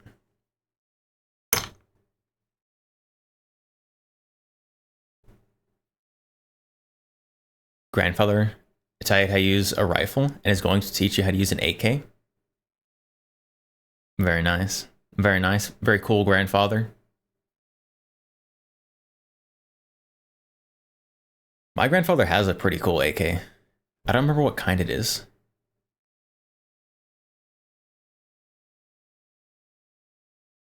I don't remember. It's some kind of like super tactical out AK though.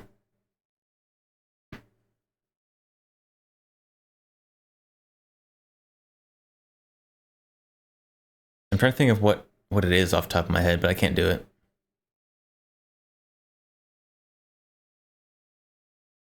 No, I can't do it. Yeah, rifle is fine. I mean, AKs are fine. But if anyone's gonna look cool with a super tactical out AK, it's gonna be some random old guy, right? Like an old guy with a super tactical out gun. Way cooler than some young gun guy with a super tactical out gun.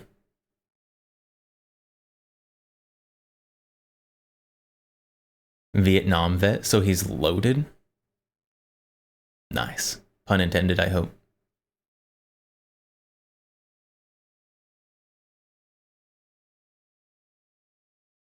You can see a souped up M16A4 from a vet. The M16 with a mag light strapped to it. There you go. That's your tactical M16.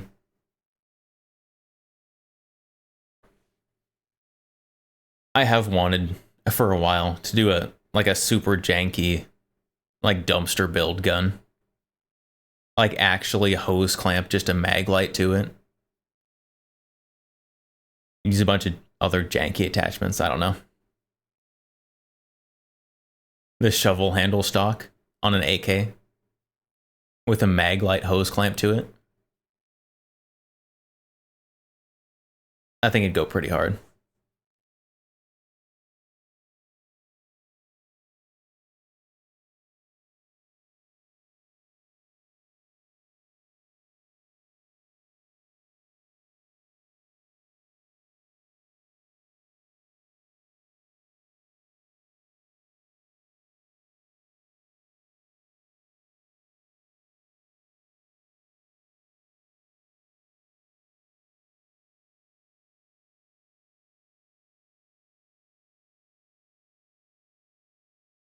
All right, chat. I've got one more video that I want to watch.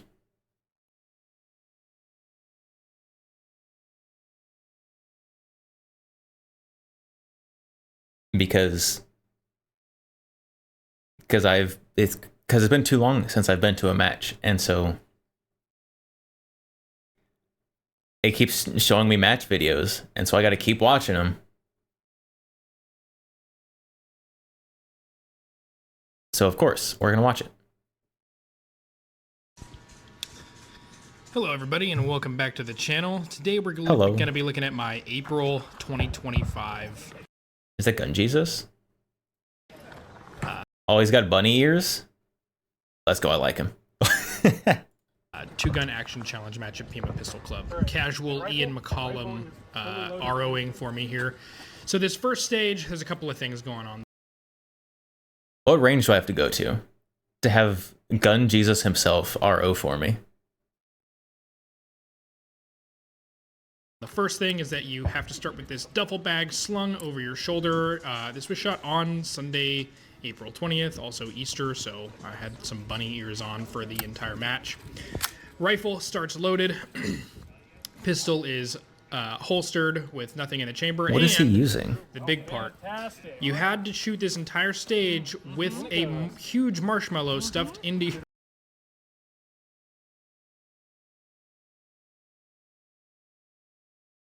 What is that? Like an old Strybog?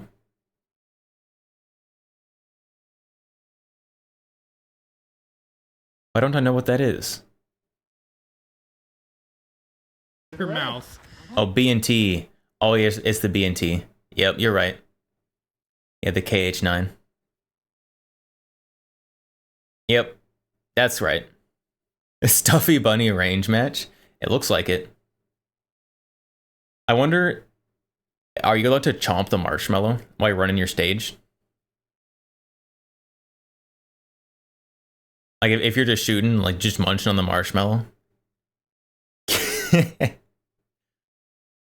The entire time. At the end of it, if it was still intact, you got a 10-second bonus. So first shot here Okay, so you could, but then you lose your bonus. is over the stairs, then in between the second and third stair, down to in between the first and second stair. Perfect, I can move to the second position. Now, the rules didn't explicitly say you had to move underneath these wooden sticks, but it was heavily implied, so I chose to do it this way rather than kind of game it. But the idea was that you had to be kneeling, or at least... How would you game that? You gonna stand up and go all the way around? It seems like it'd take more time than just crab walking under the little bar. It's below stick level to take your shot. So you see here, I'm taking my final shot, and then on this next shot, this is a high value shot. So you actually have to drop the mag, leaving you with one round in the gun. Take that shot. That was a 15-second penalty if you missed it. Run forward, draw my pistol here. Pistol performed really well. Very happy that this shot as well as it did. I'm not a huge Beretta guy, but I may be a convert at this point. So some kind of M9 or 92. Move every single time you shoot, regardless of if you make the mini-mo hit. So the objective here was to move the mini-mo 2 full cycles. So head up, head down, head up, head down. So you see here on these last 3, I keep hitting the center and it's like almost popping up, and then finally here, boom, there's number 4. So my raw time was 55:24, and I got a 10-second bonus because my marshmallow was intact. All right, stage 2, start loaded, holstered with a pistol. Nice. This is pistol only. In front of you. He was gentle with his mouth. Very good skill to have. there is an ammo can with cards in it that are painted a certain color. The color I think it was the GMH9. The KH9 has the charging handle on the top. I don't know my B&Ts very well, chat. I know the TP9. That's about it. B&T has too many 9mm PCCs. Yes, this is true. color you draw is the color of the target you hit. Now, when you go in between the targets here, you'll see we have two Texas stars. I draw orange first, so I'm going to engage all the orange targets. Now, as I move across, you have to gangster style, sideways, horizontal, or whatever you want to call it, engage the steel stop plate. Now, it doesn't actually say you do this one-handed necessarily, so eventually I figure that out. But for now, there goes down all the orange targets. Next color I draw is blue. How do you shoot gangster style with more than one hand? Isn't that like the whole thing?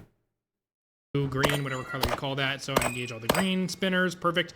Now I'm going to, again, one hand this right at the barricade through the window, and then I finally remember, oh yeah, I've got a second hand just to miss the static target.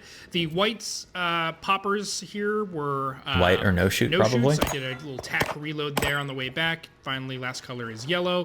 And then I've got two hands. This is going to go a little bit quicker, except I do incur a penalty because I don't get close enough to the barrel. So I'm not within arm's reach. So raw time, 29:45. I got a 30-second pretty bonus long arms for that costume, one. But a 10-second penalty.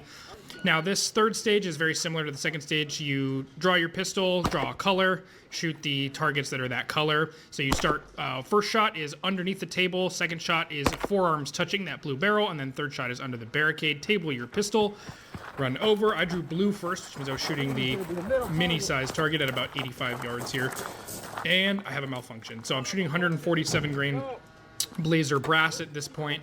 These are flat nose rounds, and this GHM just does not like these flat noses. So deal with the malfunction and get back. Not the malfunction. So you have to engage the target once from the said bumper, but we ended up using the hood of the Bronco, then the rear of the Bronco. You're supposed to use the bumper, and then underneath the Bronco. And again, here we all kind of interpreted that as, go prone after you do the rear bumper shot. Okay, got all those hits. Perfect. I'm going to run back across now, back to the pistol, draw a new card with a new color. I believe it's orange this time. So I'm going to go down under the table with my pistol, engage the orange target. Now, something to keep in mind with these paper targets. So under table, over barrel, under barricade? So if you got anything but an alpha on these paper targets, it was a miss, which adds 10 seconds to your score, which is brutal. Lots of guys in my squad and in general in this match missed a fair number of shots on the paper, and even 2 or 3 was pretty much gonna kill your entire stage. Andreas, you want a competition where you get down on the rocks and sand and get dirt on you? I mean, it sounds like you're looking for a brutality match. If you want a match that's hard and difficult and dirty, you want a brutality match. If not the entire match for you. So definitely taking your time. There was also no makeup shots. Here you see I'm experiencing yet another malfunction. I don't even decide to go prone, but the gun is actually technically touching the ground right now. Perfect, make that hit. Ground the barrel, and one last run here. But yes, so there are no makeup shots on paper. It was one shot per position. And if you had more than one shot on, or more than 3 holes per paper, that was also a 10-second penalty. So I get my last one in here. Perfect. Table that pistol, run back over. At this point, I'm actually feeling a little bit gassed. It's been a lot of running, and also I was doing some ROing before this, and I was like, oh boy, been moving quite a bit. So fix this little malfunction. Perfect. Man, that's like the third malfunction he's had to fix this stage. Of those flat nose pills. And here's one last malfunction fix. Perfect. Down, and boom, there it is. So raw time is going to be 1:52:59, and I was down 1 on paper, so that's add 10 seconds.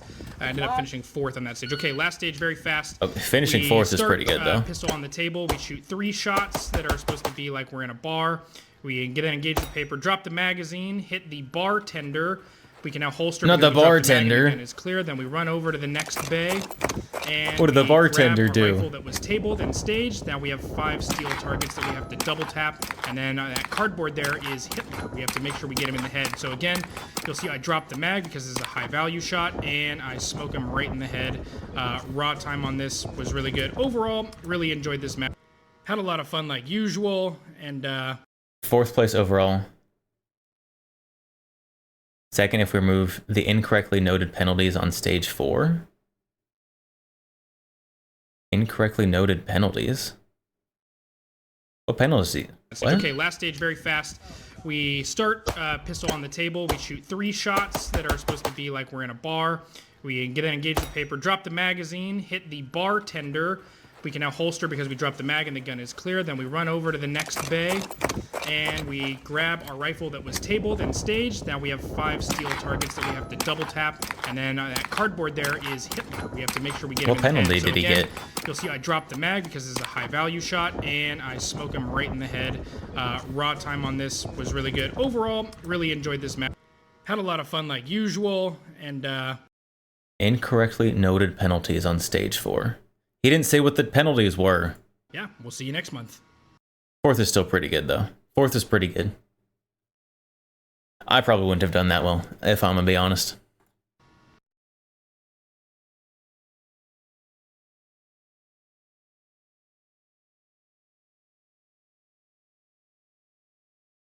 Matilda, hello. Welcome. Match where you crawl over rocks nude.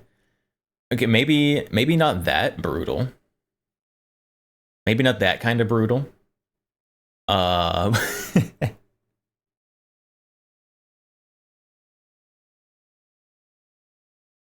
Minus 10-second penalty for every shot you make with your PP not touching the ground. I don't know. That seems a little sexist. What if you don't have a PP?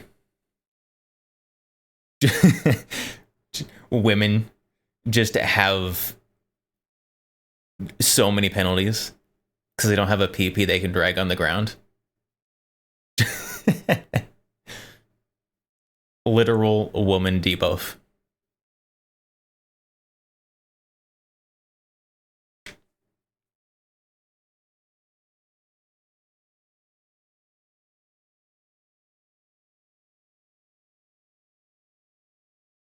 A strap? Now you guys are getting freaky. You guys are getting some into freaky territory. You're gonna host the first X-rated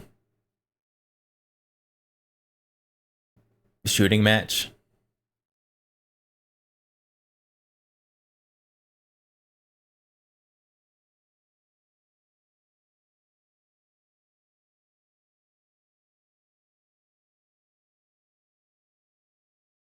The freak brutality.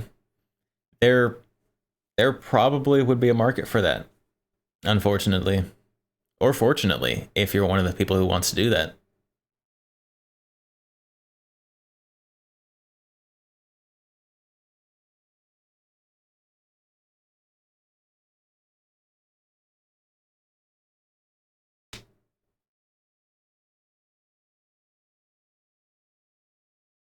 Sounds like something Luhan would like. Yeah, you're probably right. I originally was going to argue with that,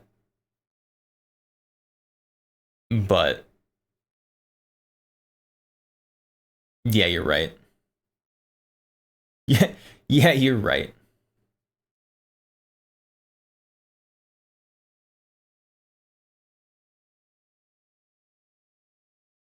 What size would be a regulation strap-on? What size puts it in open class? I mean, the smaller it is, the more difficult it would be, right?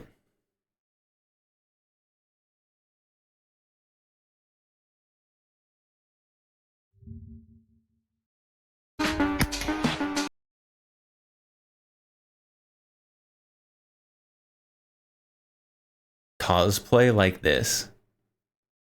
This is a whole video.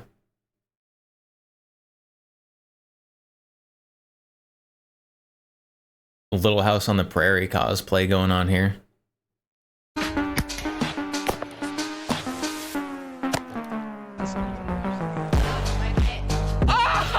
Don't drink and shoot guns, chat. That's that's not a good combination. Let's go!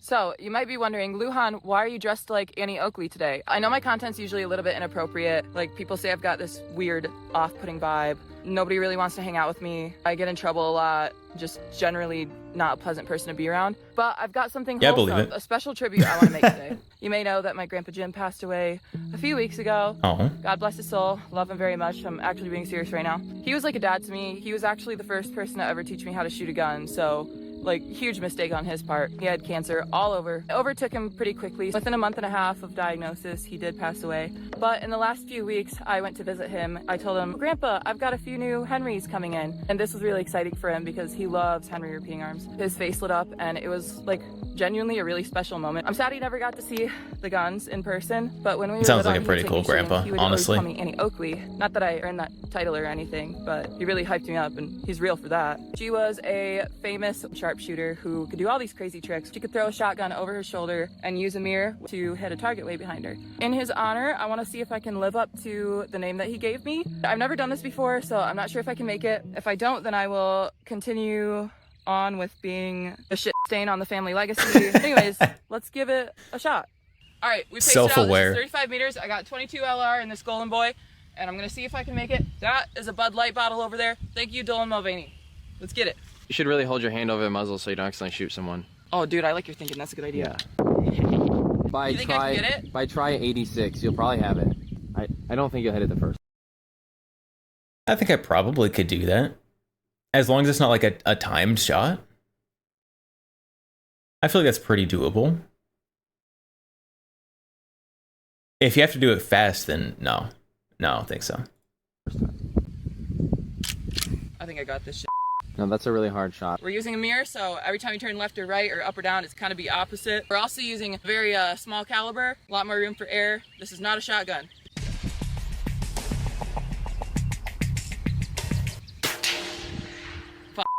That was close though, right? No, you shot the cap off it though. No way. Yeah, you missed the bottle, but you You're hit the lying, cap. bro. Did I? Are you serious? No. Shot 2.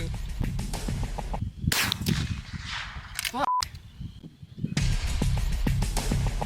Dude, okay, if I don't make this shot, then my grandpa goes to hell. Man, she just straight up sent her grandpa to hell. Seems about on brand, actually. Sorry. Go for it. Calm down. You're good. You're good. Hey, I take that. That was the devil talking. What is this, like shot 5? Shot 1. Got it. Did I? Yeah. Holy shit. Oh my. Come here. Put the gun somewhere safe, like on the ground. It'll Let be me good point for it downrange. Here, throw in the mud. It's good. It's Stick good. the barrel in the mud. It's good downrange because then nobody's back there to pull the trigger. Aim it. Whoa! Yeah, that was. I did it. Here's another one of your shots, by the way. Oh, nice. Yeah, that was pretty good. Okay, what was that? Like shot 5? How did that feel?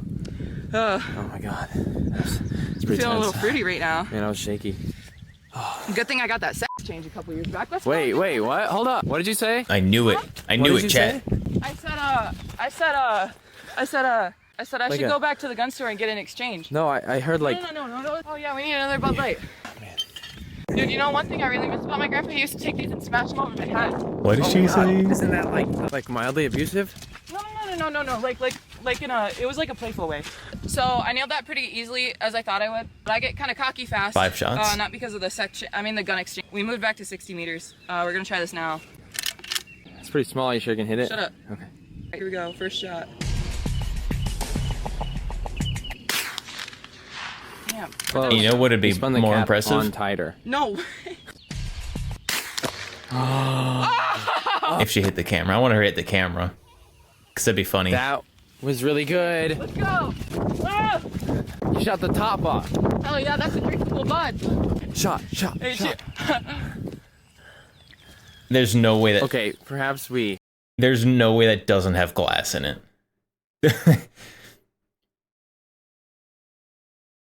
That definitely has glass in it. I literally Wow, that was good. Wait. Dang. You alright? Oh, they put glass in the bottle. Man, that's dangerous. You hit that. You hit that without hitting the phone. Dude, the phone's so like behind it right now. That's really good. You're amazing at that, you know. It's I know. good. How do you feel? I don't even know what to say about that. That's so good. That's impressive. Shut the top off. Thank you. That's a praise kink. Don't. All right, look over there. We're at 100. Excuse me? Hold, huh? Don't mix the guns and alcohol, chat. Don't do it. Meters now. I don't know if you see there's an iPhone recording on the barrel, so I'm kind of worried we're gonna shoot it at that point. But if we do, it's not my phone. Also, that just gives like the kids in Africa more work, right? Oh, Look to at a make bonus. more jobs, to make Yeah, more the cobalt, phones. the To make more cobalt. phones. Shoot the record button on the iPhone so we'll start recording. I got 10% battery left on my camera, so this shit better happen quick. You got one shot. The camera henchman. I want a camera henchman. You have the ears right now watching it.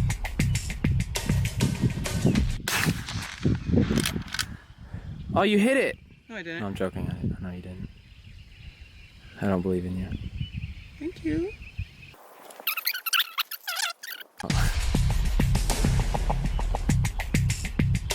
Why does she keep cutting out the harassment? That's what I want to hear. You didn't get it. This time. All I right. feel it this time. I feel it too. I'm gonna go sit behind the barrel and watch it. Okay. This time. Feel it this time. I feel it too. Feel it this time.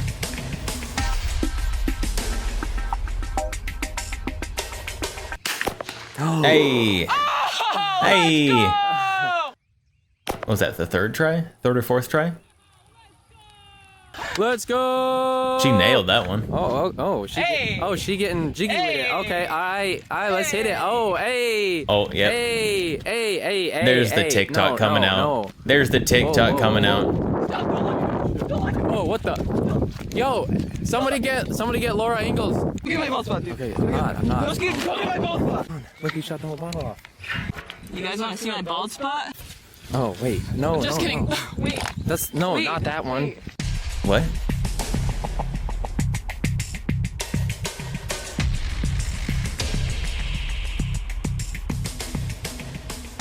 I'm so confused. 22 LR, Golden Boy, beer bottle.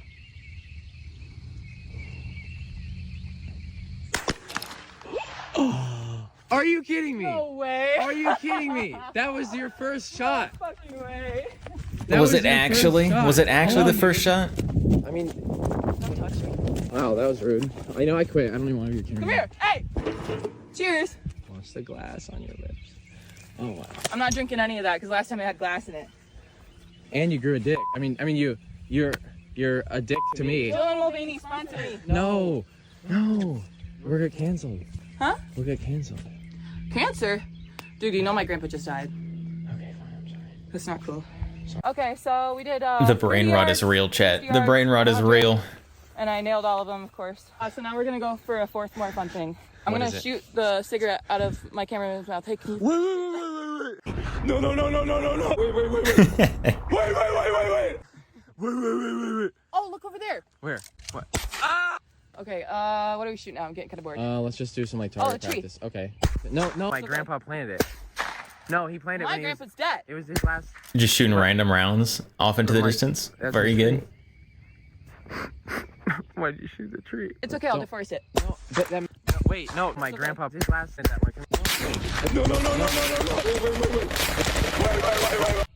No. Hey, come stand behind the barrel. so you can Holy see the brain shot through rot. the mirror. All right, I'll just stand right. Is that good? Okay, yeah, right there. wait, Okay. wait, do you have your earpill on? Oh no, let me go get it. That'd be safe. Dude, that's not That'd safe. be Go get Yeah, it. okay. Go get that earpill. Who wants to smoke? What on earth is this video? You're a fraud. Hey, horse hunting.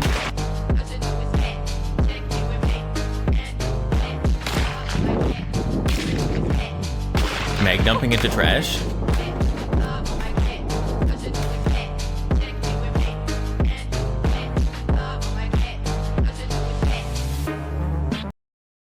I wish Henry made Mare's legs in larger than 410. But they don't.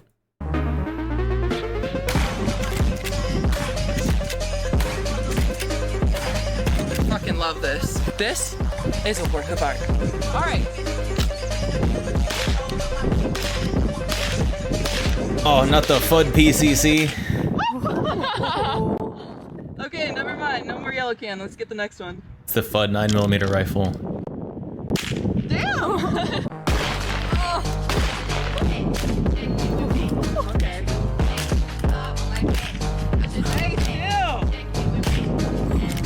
Oh, look at all that food. All that food wasted. Prepper is crying in the background.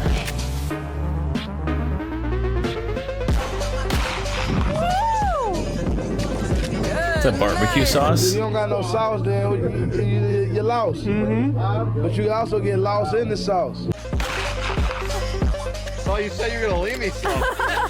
You asshole. Oh, look, now you can go.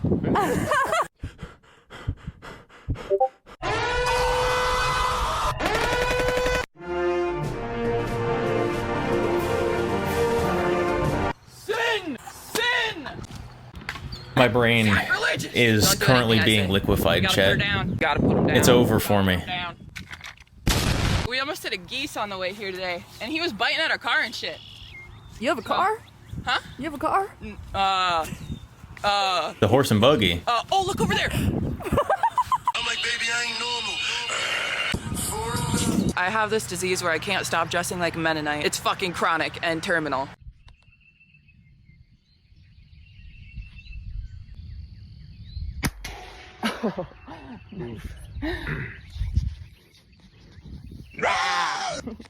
Anyway, so that's Oh, the video, the guys. TikTok brain it rot. was supposed to be wholesome, but by nature, I take things a little bit too far sometimes. But I want to give a huge shout out to Henry Repeating Arms for Look at those hooking me up with patch. some The goodies. Blackwater patch.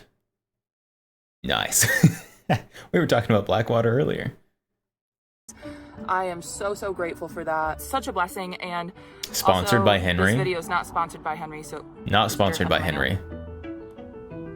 not sponsored by Henry, so don't associate any of my antics with their brand. They just were very generous with me. I decided not to talk about it too much because I don't want to get all like sappy and personal, but to have that moment where I could make my grandpa smile a little bit, that's something I'll never forget. Also, this was my first. Let's not forget that she may have hit the cool shots, but she did also send her grandpa to hell. let's not forget that part. time attempting these trick shots, so I think we'll have to do a part 2 sometime where I keep going out further. I think I could have, but I was like really sweaty and hot, so I just wanted to stop. Also, I'm not an educator or somebody you should take after, so don't do anything that I do. I'm just a bitch with ammo. Anyways, thanks for watching, and yeah, bye! Yeah, same. Same, actually. Struggles to show emotion. If free stuff isn't technically sponsorship. Technically correct. You know, I really could use a not technically sponsorship. That'd be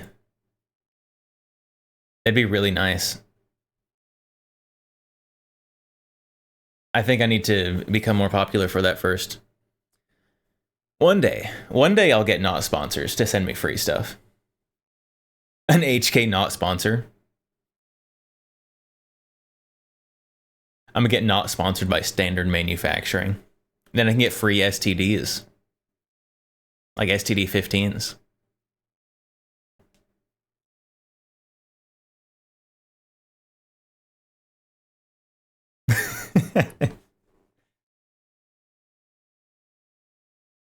$15 STD? Yeah, that.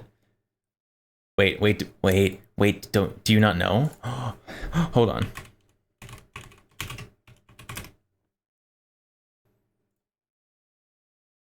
Standard Manufacturing. Yes, I am in fact old enough to be here.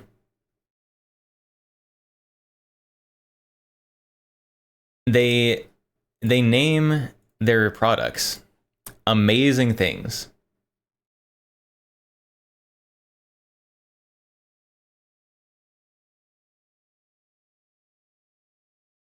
Like STD 15.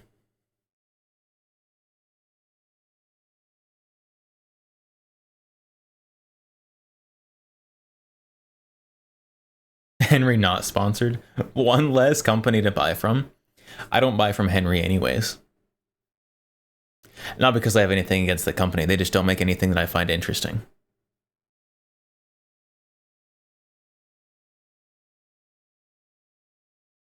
Why they had to do that? It's a great question. Just wait until you figure out what staccato was called before they were called staccato.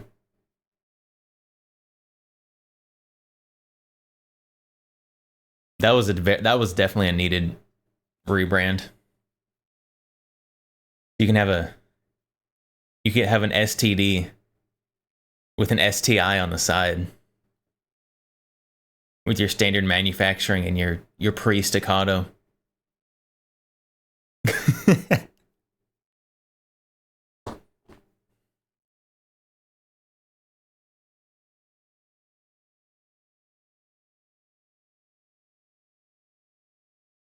I think that'd be a pretty good loadout. I think that'd be a fantastic meme loadout, actually. Go to a 2-gun match with your AIDS loadout.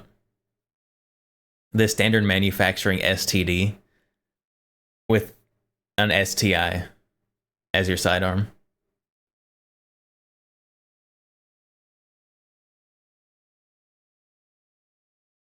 There's probably some accessories that you can get that are also super sus named.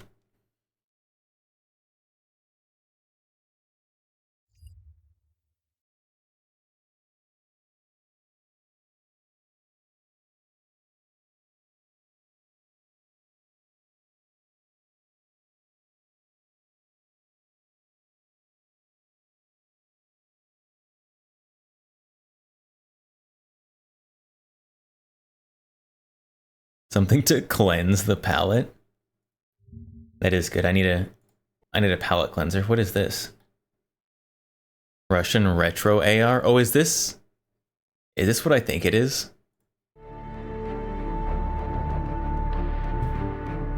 The rest of Task Force 141 brought in the ACS, Alan. 2 men took down an entire base. I ask much more from you now. Yesterday you were a soldier on the front lines, but today, front lines are history. Uniforms are relics. The war rages everywhere, and there will be casualties.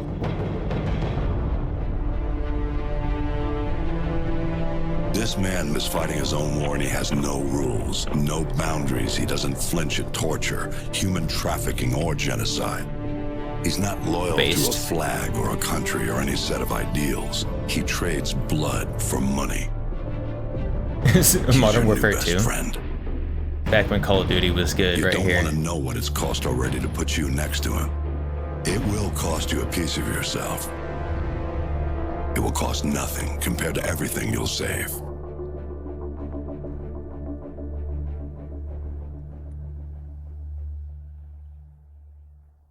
Today, we have the pleasure of going over a Destiny exotic, the Russian retro AR-15 from the one and only Glimmerman. Now,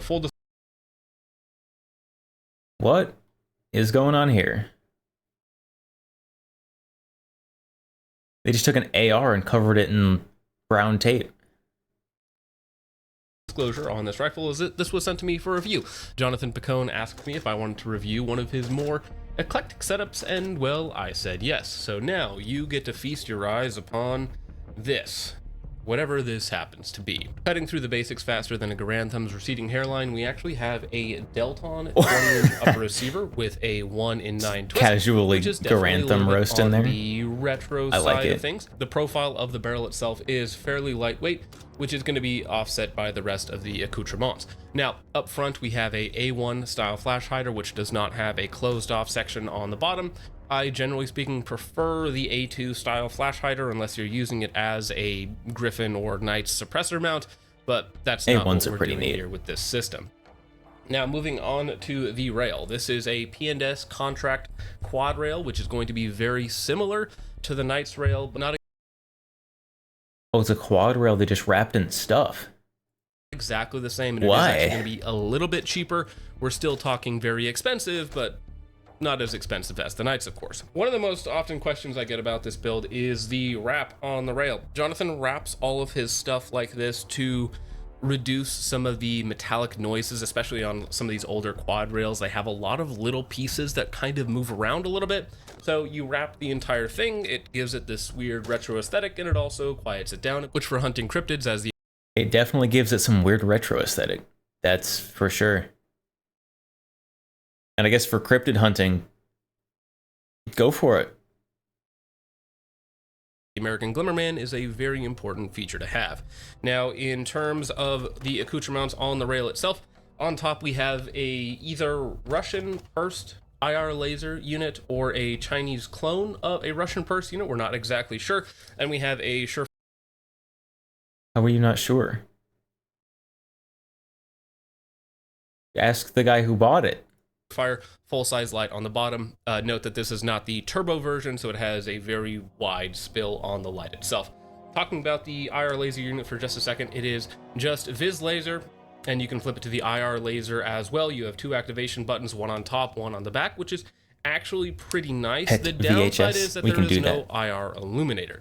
So for this system, we of course have our day optics, we have a flashlight, we have a Viz laser and an IR laser, so you have active aiming with no illuminator, and you have daytime aiming and nothing else. So again, no real passive aiming option and no illuminator, which is fairly limiting in terms of capability, at least in my opinion. I would prefer to have all of the capabilities, and you could get similar features. Well, it's for retro. The same weight You don't that get we're all the getting modern with this setup, capabilities. especially with the very heavy quad rail up front. Moving Civilian back to or full? the actual Almost centerpiece of the definitely build, at civilian. least for me, and that is going to be the PU scope that has been mangled onto this AR upper receiver, which was originally designed in 1940, 85 years ago, for the A PU scope?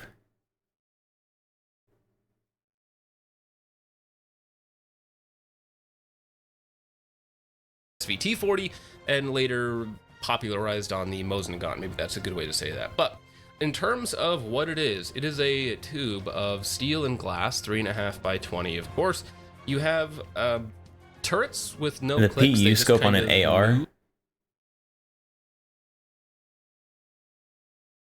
is unique. I'll give them unique. The reticle in certain directions.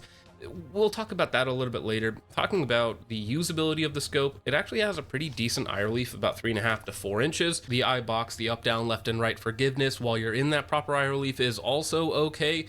The biggest downside to the scope, other than the reticle, which we'll talk about in just a second, is the field of view is very punishing.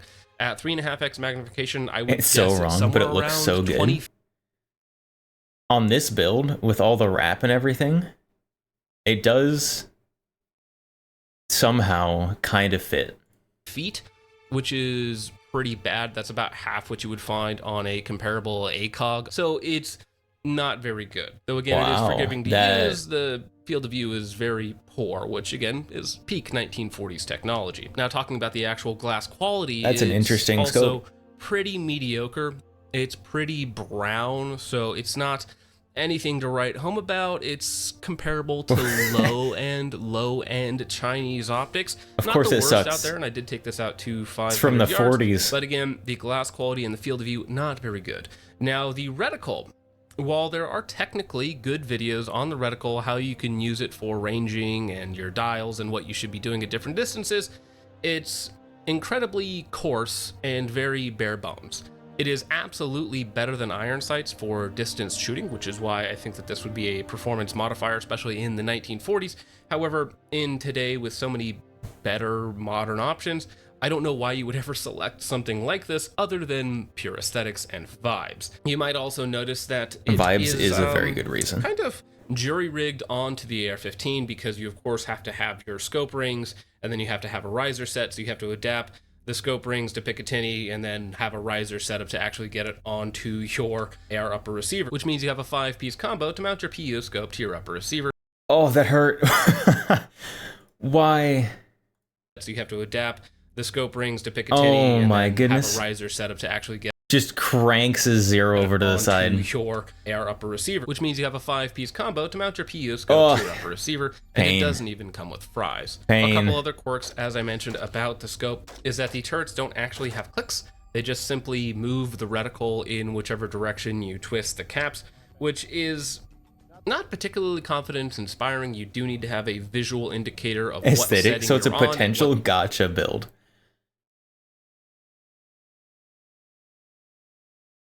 When Gotcha builds a gun as cursed as this, the world is ending. This is so cursed. That corresponds to at any given distance. Fortunately, 5.56 out of a 20-inch barrel is very flat, even out to, again, 500 yards. I think we took this out to 475, which is about 10 MOA, give or take, you know, your specific ammo barrel length combo. Was pretty easy to do in the scope. Why do you have to flip up rear sight? You can't flip it up.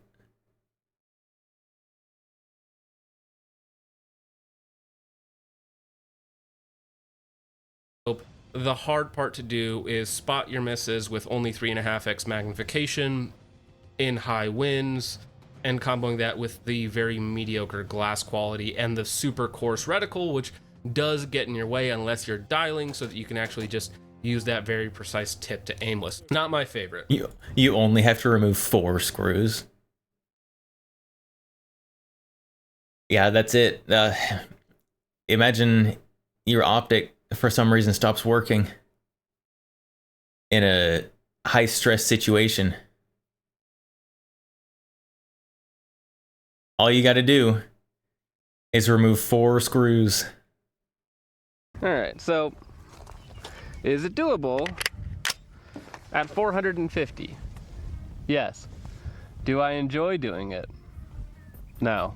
The last little quirk about the scope that you'll really only notice during dry fire is that every time you pull the trigger, the reticle actually bounces. You won't notice that in live fire, of course, because actual recoil is going on, but when you're just looking at the sight during dry fire, whatnot, and you pull the trigger, the sight itself will actually just bounce because it's just kind of held in place by spring tension, which, you know, is a little disconcerting. Moving on to the iron sight, we of course have our FSB. That's pretty standard. And in the back, we have what for looks super like old scopes. a night sight, a Knight's Armament sight, which is actually my preferred aiming method inside of 50 or even 100 yards, because again, the very punishing field of view is not as conducive to like quick pairs or bill drills, because your left eye sees an unmagnified image, your right eye sees a very tiny 3.5x image, and so getting the two to correlate well while shooting quickly is not my favorite. So iron sights would definitely be preferable Scale for issue. me inside of 100 Scale yards, issue. and some of you guys might even prefer them out to a little bit further. I will say the glass does help identify targets and actually spot targets at extended distances,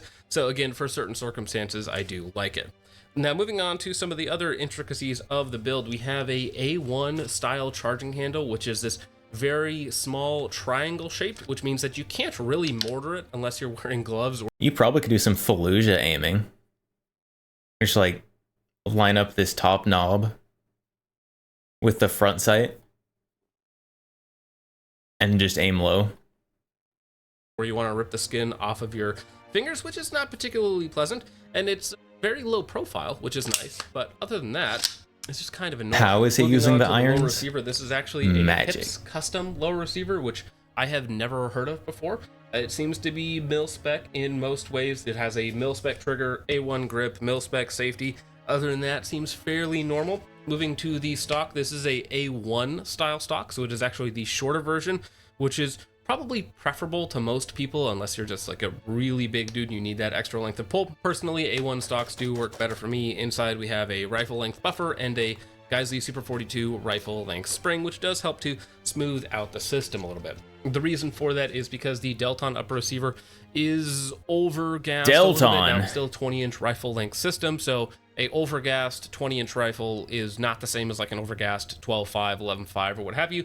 It is still a very, very smooth shooting rifle, but really not as good as it could be, especially with a 20-inch rifle length system if it was tuned properly. So shootability, kind of fine. It's a heavier gun as well, with the few accoutrements on there, the heavy quad rail or whatnot.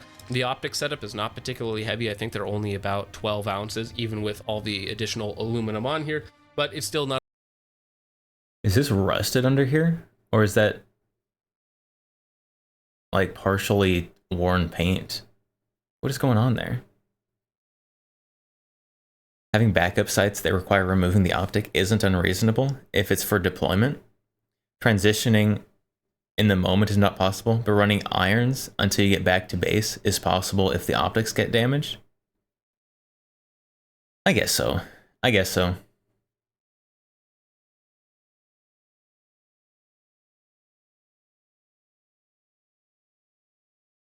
Oh, I guess I was just thinking of, like, in the actual combat situation.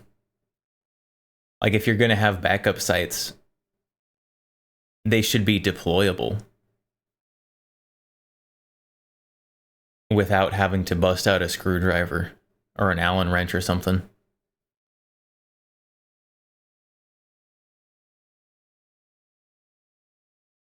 That might be because of my lack of experience in combat situations.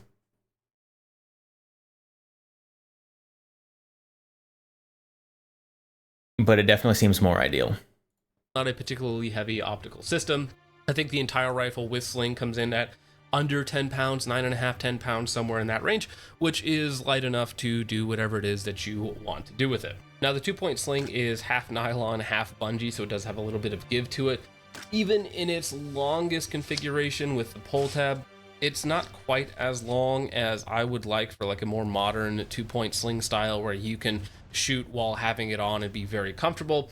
With this, it's very short, so really only if you're using it for supported shooting, like wrapped around your support hand.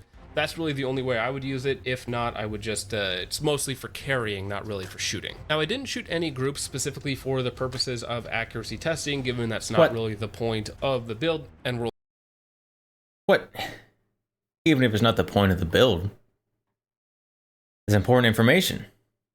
Only using 3.5x of mediocre glass, but for zeroing this with Fiocchi M193 at about 3250 FPS, we were getting about 2.5 MOA, or about an inch and a half at 50 yards, which is more than enough for a, you know, fighting style rifle. 2.5 MOA. Kind of a meme build. Acceptable. So the accuracy was fine. We were able to take this out to extended ranges without much of an issue. Again, most... A 2-foot grouping, like classic firearms. Nope, 2 MOA. 2.5 MOA. Although, we don't know. Maybe if he changes the ammo brands, he'll have it shooting 2 feet off. Like the classic firearms video. Most of the issue came from me and the glass/reticle. So as most of you know, I'm not really a retro rifle guy, as you know, I don't really have a lot of experience with that era. A lot of people have nostalgic memories from either their time in the service or through movies, media from that era. And I have some nostalgia for that time as well, Modern Warfare 2, of course. For me, when it comes to actually shooting the... I also have war nostalgia. Modern Warfare 2. Yes, it's very good nostalgia. I also have that nostalgia. The thing, that's what actually matters to me. The raw performance, not the aesthetics. Does it look cool? Does it scratch this itch or whatnot? You know, collectors and whatnot, that's how they keep themselves entertained, because basic ARs are boring or something like that. It's true. It's true. Basic ARs are boring.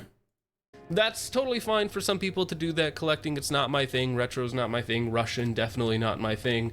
I shoot AKs because I have to. When using something like this, it's a little bit painful for me, right? Because I understand that just by switching out to a more modern optic, I can get a lot more performance and have a lot more enjoyable of a time using the thing.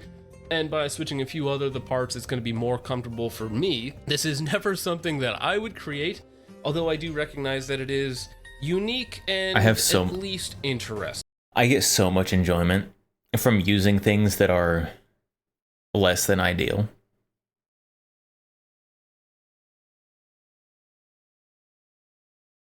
I'm gonna have way more fun at the range with some weird pistol than I am if I go and take like a more modern, more practical pistol that's actually better at things. Because modern and practical is boring.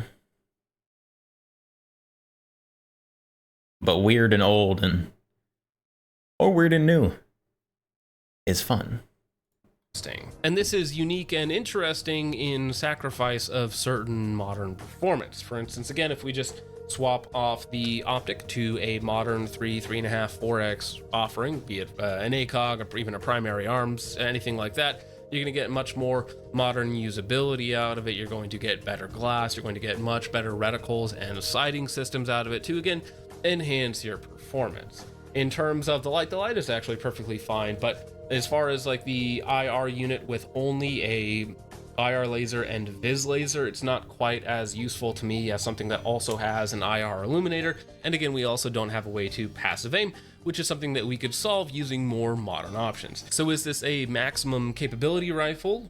No, of course not. But as Not Fancy might say, and nobody looks at this and thinks this is the practical go-to rifle. This could be a maximum second kind of cool if this really scratches the rich. vibes and go maybe hard though. Some of you weird cloners out there are going to be doing this to your rifle to mimic the Glimmerman. But absolutely not. With all of that out of the way, gentlemen, thank you so much for watching. Let me know what you think of JP's rifle down in the comments down below and what this should be called. There should be a real name for a retro Russian AR, the RAR or XD or something the RAR like that. But once again, with all that out of the way, thank you so much for watching. I hope you enjoyed. I will see you in the next one. God bless.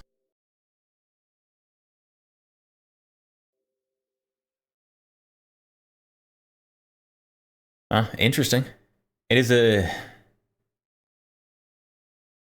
very interesting rifle. Practical if those are the best parts you have available. Well, I mean, by definition, if it's the best parts you have available, then that's the most practical. If I was gonna do like a janky, retro-y kind of gun, I would go more retro. I want a Old West modern gun.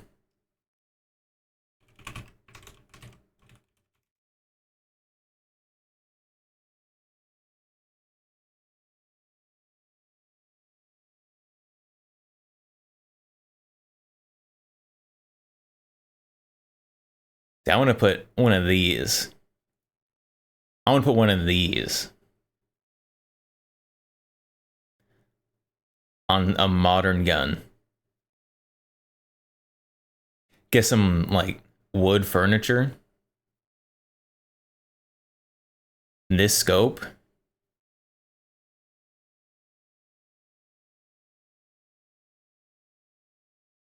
The problem is that'd be weird. I guess the problem and the good thing is that it would be weird.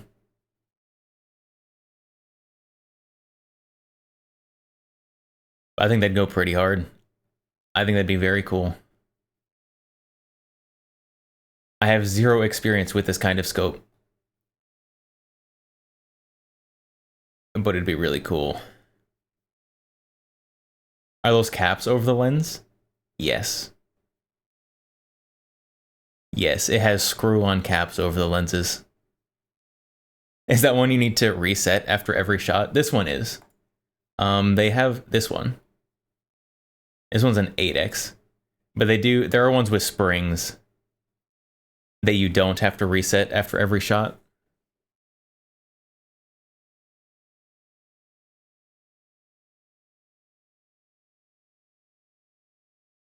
But this one doesn't have the brass on it. And I feel like the brass really kind of brings it together. It's also more expensive. Do they have one with springs and brass? I don't see one with springs and brass.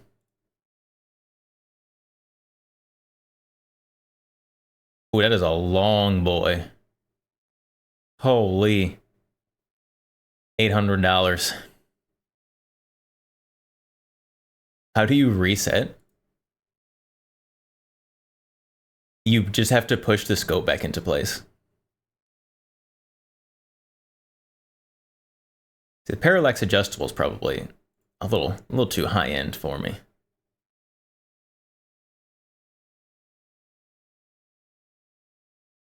And so these scopes are made for, you know, taking single shots at a time. Put them on like falling block or rolling blocks. Put them on a lever action if you want a little more rapid fire. But this on a modern rifle with some wood furniture.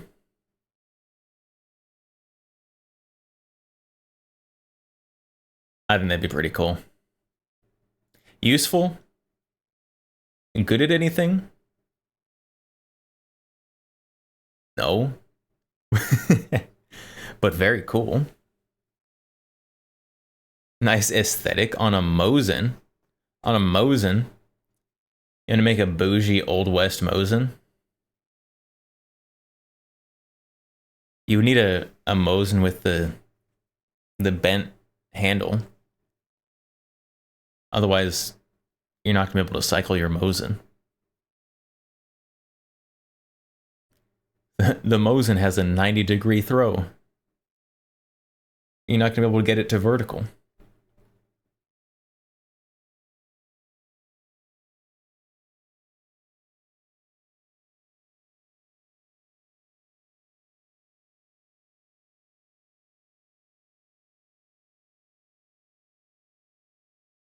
Oh, that's what you need. The 20X. Very practical.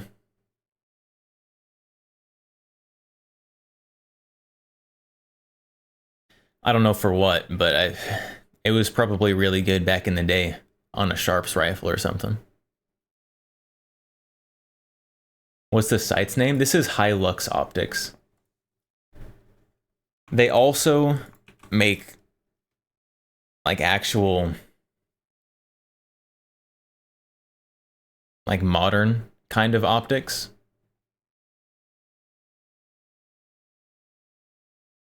But that's boring.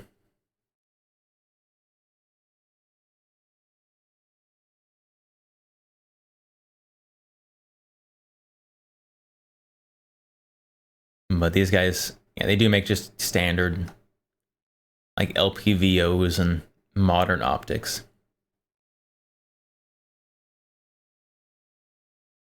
But that's boring. That's boring.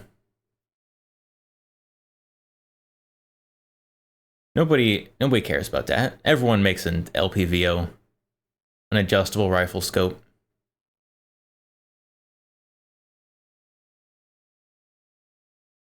The retro stuff. Not a lot of people making the vintage stuff.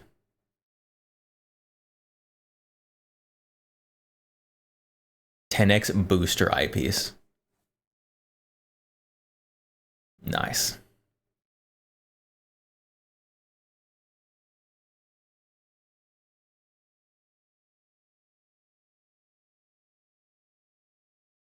But also, honestly,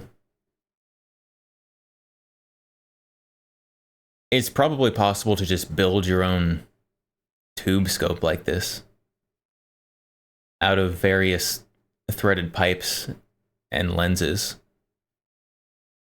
It probably wouldn't hold zero very well, but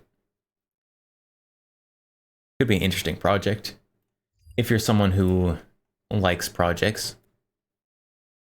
Make your own retro scope.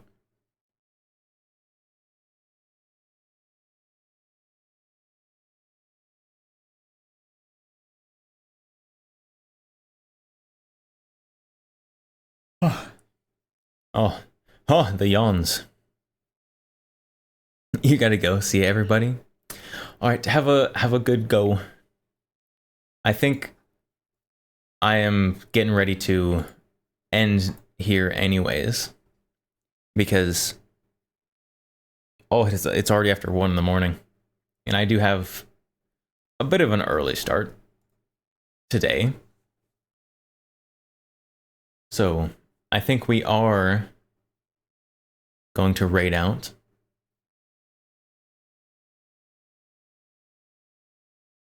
So who do we raid today?